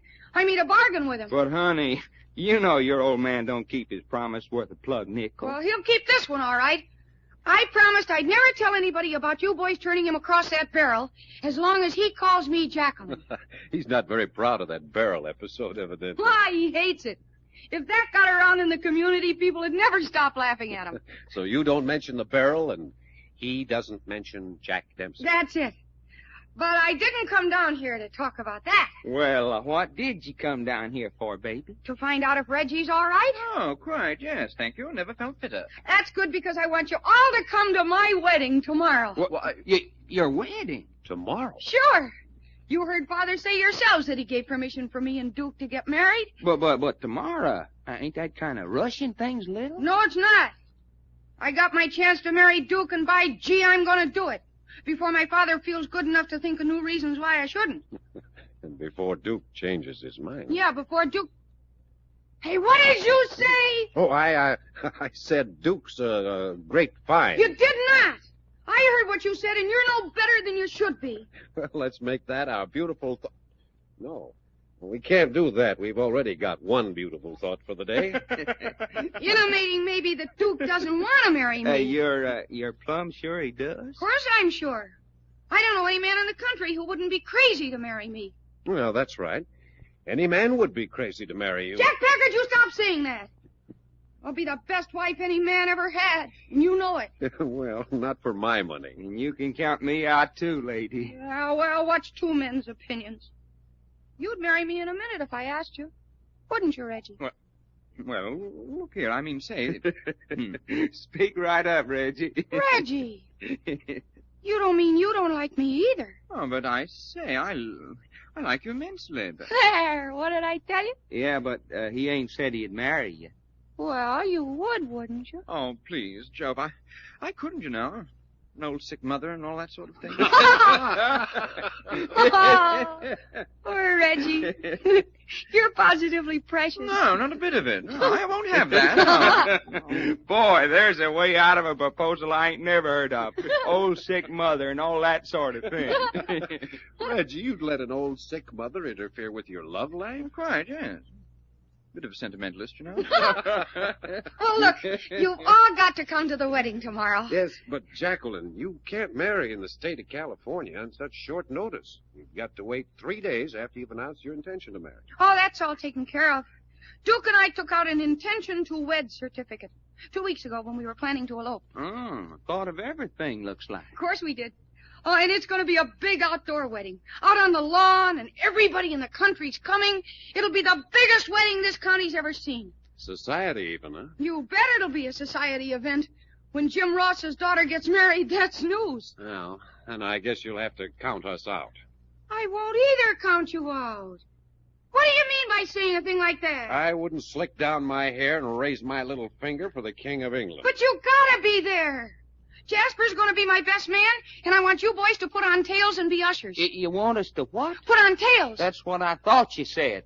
Jack, you can put on a tail and wear it clean up over your shoulder if you want to. But me, I was born a human being, and I'll be darned if I don't stay one. Not a tail, Doc. Tails. Full dress clothes. You just got to. All of you. Well, personally, I'd prefer one of Doc's tails to full dress. I won't come near the place. Oh, but that's hateful. Besides, it's time we were pulling out of this part of the country. Pulling out? What do you mean? You're not going to leave. You bet we're going to leave. You honest to goodness mean that, Jack? Yes, it's the longest we've stayed in one place in years. I'm getting fed up. Right-o. I'd say, where are we going? Oh, does that matter? Look, you big lugs. You don't step a foot off this place until you see me safely married. Listen at her. If that don't sound just like Jim Ross, I'll swallow it whole. Well, you heard me. You can't stick by a girl through a lot of trouble and then run out on her at the most important moment of her life. I said no. We're leaving, so don't try to browbeat us. Oh, you great big lug. Now, you said that before. Well, I don't care. I set my heart on having you see me get married. And now look at you. Oh, looky, honey. It ain't nothing to cry about. I hate you. I hate all of you. Well, of course now, Jack. We didn't know little old Jack Dempsey. I'm not Jack Dempsey. I'm Jacqueline Ross. Well, now, looky, honey. If you're going to yell at me, I won't finish what I was going to say. I'm sorry, but I'm so miserable. Well, like I was saying, we didn't know that she really wanted us this much. Of course, that makes a difference, don't it, Jack? No. I won't put on a monkey suit for Jacqueline or anybody else. Well, of course, I ain't never seen one of them. Is it as bad as all that? No, they aren't. Men look beautiful in full dress. Well, then, honey, I reckon that lets me out, too. On account of that's one thing I ain't got no hankering to be. Beautiful. Well, I'd just like to see you get off this ranch until I'm married. Hey, are you telling us we can't go? Yes, I am. When were you planning to go? First thing tomorrow morning, right after breakfast. Well, you can't. I'm giving orders to Jasper right now to put guards on your car tomorrow morning. No. I am, too. You just watch and see if I don't. And another thing. And another thing. Yes, and another thing. I'm sending Belshazzar down here with 3 of my father's suits of dress clothes. And you put 'em on. Doggone. What a little old she-girl. Jack, why did you tell her the time we're going to leave? Yeah, you played right into her hands. Oh, I don't think so. Well, what you mean? Because we're pulling out of this ranch at midnight. And when Jacqueline Jack Dempsey Ross wakes up in the morning... Son, when Jacqueline wakes up in the morning, she's going to be so mad she ain't even going to enjoy her own wedding.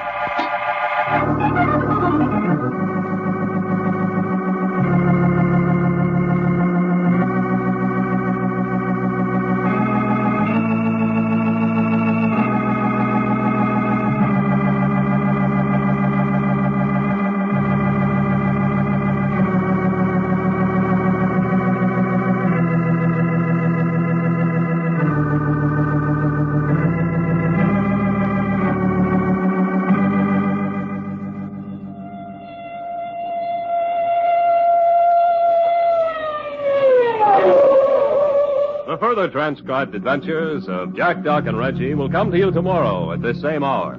I Love a Mystery, written and directed by Carlton E. Morse, comes to you Monday through Friday, featuring Russell Thorson as Jack, Jim Boles as Doc Long, and Tony Randall as Reggie York. Frank McCarthy speaking.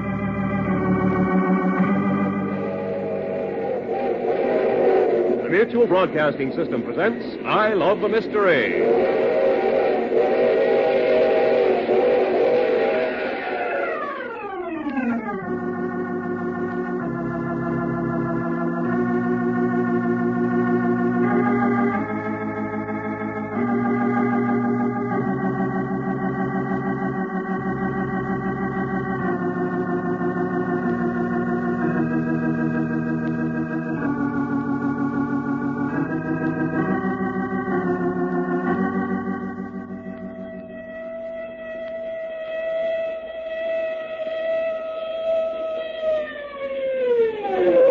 New Carlton Morse adventure thriller, The Battle of the Century. All right, Reggie. Is all our dunnage packed? Well, I think that's everything, Jack. Where'd that fool Texan go? Doc? I think he's in the bedroom. What's he doing? What's in there? Well, Doc's simply fascinated by those full-dress clothes Jacqueline had sent down. That crazy idiot. I suppose he's got the light on. I'd rather imagine so, yeah. I told him to keep all the lights out except in here where the shades are down. Does he want the whole place down on our ears? Well, you know Doc. Besides, we've got to get a move on. Go get him, Reggie. Righto, I'll bring him right along. Hi, Reggie, kid. Oh, I say, Doc. How am I doing? What's the matter, Reggie? I say, Jack, come here. Ain't I about the prettiest human critter you about ever did see? Man. Oh, no. What's going on here? Hey, what's so funny? This here monkey suit fits me like the skin on a heifer's flank. You look like the first cousin to an undertaker. Hey, you crazy lunatic. What do you think you're doing? Well, what's the hurt? I just trying it on. I ain't never been in a dress suit with all the trimmings before. You're not in one now. What you mean I ain't? Reggie, when you look at that shirt. Yeah, well, this here shirt ain't all the shirt ought to be. What you suppose is the matter with it? Well, in the first place, you've got it on backwards. I ain't no such thing. Look, here's a button. Yes, but Doc, all old-fashioned dress shirts button in the back. This here is an old-fashioned dress shirt? Quite, and it buttons in the back. Hey, what you giving me? It's the truth, Doc. But it ain't reasonable. Who ever heard of a shirt of buttoning up the back? All right. You've had your fun. Now get out of those things and hurry up about it. Jack, you sure we hadn't ought to stay? Yes, I'm sure. But looky, fella, it might be kind of fun to dress all up. No. What you mean, no? Just no. What does it sound like?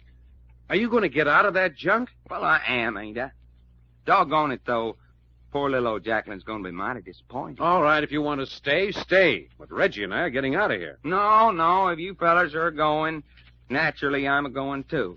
Only it does seem a shame. Well, you go ahead and feel bad. I've got other things to think about. You know how that girl is. She might just sit right down and bawl if we ain't there. Yeah, pitiful. And well, we couldn't have nothing like that happening. Will you hurry up? Well, look at me. I'm right down to my underdrawers, ain't I? Well, let's make that our beautiful thought for the day. Doc's right down to his underdrawers.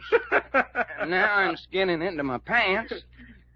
Boy, that sure is nice material they use in them dress breeches. Forget it. Tuck your shirt into your pants and come on. Hey, looky, Jack, are you pushing me around? Well, if we're going to get out of here, we've got to go. Such a blamed hurry. Where are we going to go when we do get out of here? I'll tell you about that when we get started. Oh, I say, Jack, you mean you've got something in mind? Certainly. Are you finally ready, Doc? I reckon. Say, it wouldn't exactly be stealing if we took one of these here dress suits along with us, would it? Oh, look here, Doc. You can think of more nonsense. Well, we might even leave a $20 bill pinned to the bed to pay for it. $20, Doc. Each of these suits cost $200 if they cost a cent. 200, Barry? Yes, quite. Well, stuff me for a hootie owl. All right. Reggie, Doc, you each take one of those duffel bags. I'll bring these 2 suitcases. Righto. Might as well, I guess. Kind of got so I like this place. Open the door, Reggie. Belshazzar's going to be plumb put out at us, sneaking out this way without saying so long. Go ahead, Doc. Keep in the shadows as much as possible on the way down to the garage. Yeah. This way's best, I reckon. And keep your voices down. Oh, shucks. Everybody's asleep anyhow. You don't know whether they are or not.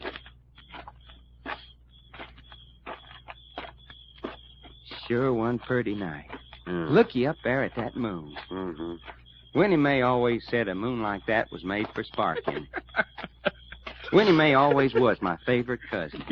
Been a great lady if she'd ever learned to wear shoes. Oh, Doc. Yeah? Your mind's wandering. It ain't neither. Can't a hombre think about his own blood kin if he's a mind to? It seems to me you think about Winnie Mae an awful lot. Of course I do. Didn't I just say she was my favorite cousin? You better watch out. We're coming to the garage. Oh, are, huh? Yeah. Keep quiet now.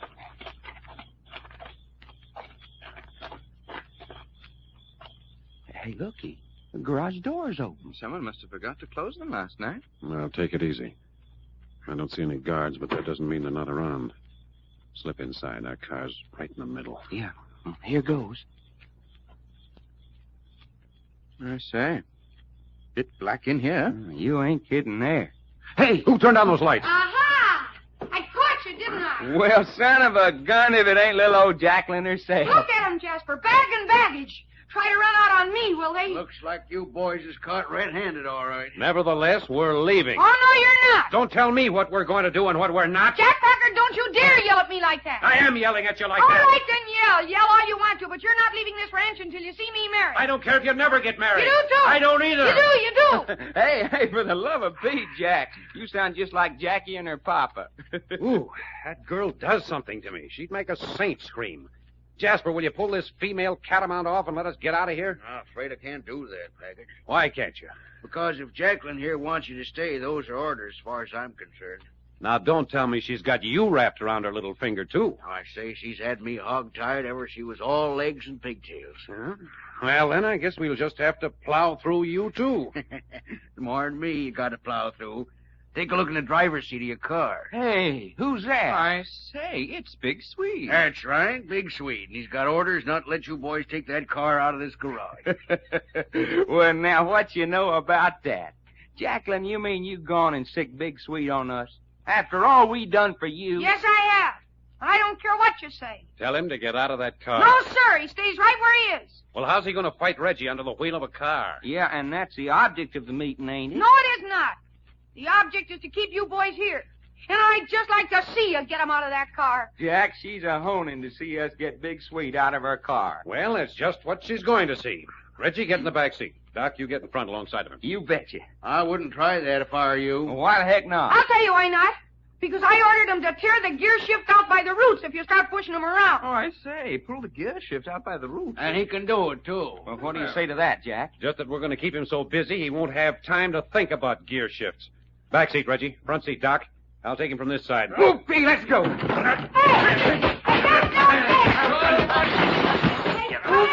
There goes the windshield. Oh, never mind that. Keep his hands off the gear shift. Attaboy, I say it's like fighting an elephant. There goes the side window. Give it to him, Big Swede. Give it to him. Go on. Tear up their old automobile. Smash it to pieces. I'm glad. Smash everything. Smash it up. Whole cockeyed car. Smash it up. I don't care. We're getting him. Come out here. Help me pull him out, Reggie. Right on. Look out. I got him. Give up. Now together, Jack. Yeah, let's go. Pull.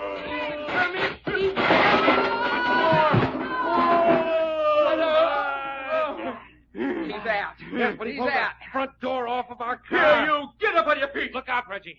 Oh, take that. He's sagging. Hit him again. Right up. Yeah. That's the boy, Reggie. He's out. You knocked him out, Reggie boy. You great big heroes, you. 3 of you picking on one man. Quiet. I won't keep quiet. Here, Doc, take this handkerchief and gag her. Come on, You honey. let me alone. I won't keep quiet. Just listen to her. Go on, will you? Well, Jasper, we got by Big Swede. Any more objections to our leaving? Well, I reckon not. We done the best we could to keep you. Thanks. All right, Reggie, get in and start the car. Righto. Oh, Joe, what a mess. Front door gone, windshield gone, side windows gone. Well, goodbye, Jasper. Goodbye, boys. Glad to meet you. All right, Doc. Let Jacqueline loose and jump in. Okay, only first I'm going to take this gag off so I can kiss her right square on the mouth. Here we go, honey. Double-crossing quitters I ever Now met. quit talking, because I'm going to kiss You you. run out on me up. Boy, you're the kissingest girl I ever did meet. I hate you. I hate all of you. Come on, Doc. Here I come. Let her go. Goodbye. Goodbye. Poor little old baby. She sure enough went for us big. Yeah, didn't she? Practically tore our car to pieces. It's going to be very uncomfortable driving without a windshield. Oh, go on. Say what you want to. There's a girl that is a gal for my money. Well, Jack, we're on our way out of the Jim Ross ranch. Now what? Yeah, fella. Where do we go from here? We're going to Santa Margarita in the state of San Marino. State of San Marino. Well, for goodness sake, where is Santa Margarita, San Marino? East Coast, just south of the equator. South of the equator. That's right. You remember Charles H. Fortune, the wealthy rubber tycoon we met last time we were in San Francisco? I say, will we ever forget him? Well, he's fitting up a South American scientific expedition for rubber exploration in San Marino. And he wants us to go along as guides and scouts. Oh, I say, bit of all right. But looky, Jack, there ain't no fighting in the equator jungles, is there? Oh, no? Well, is there? I think before this expedition is over, you'll have more excitement than you know what to do with. No kidding. You bet I'm not kidding. Well, son, lead me to it. I ain't never had all the excitement I wanted. Fist fighting and gun shooting. Boy, howdy.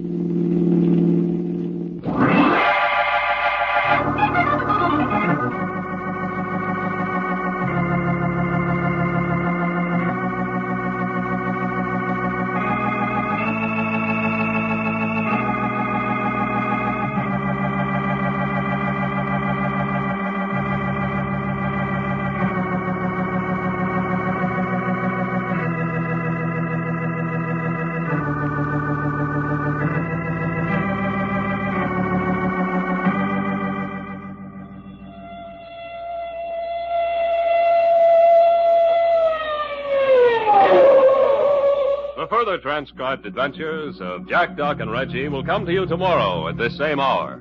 I Love a Mystery, written and directed by Carlton E. Morse, comes to you Monday through Friday, featuring Russell Thorson as Jack, Jim Boles as Doc Long, and Tony Randall as Reggie York, with Louis Van Ruten as Jasper. Frank McCarthy speaking.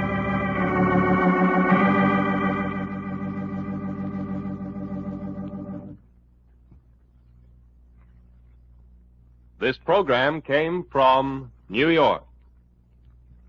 Meet FBI man Fred Wilk, who recently won the Wanamaker Mile, and meet Ruby Goldstein, winner of Sport Magazine's award as Referee of the Year on Bill Slater's Sports for All, over most of these stations tonight.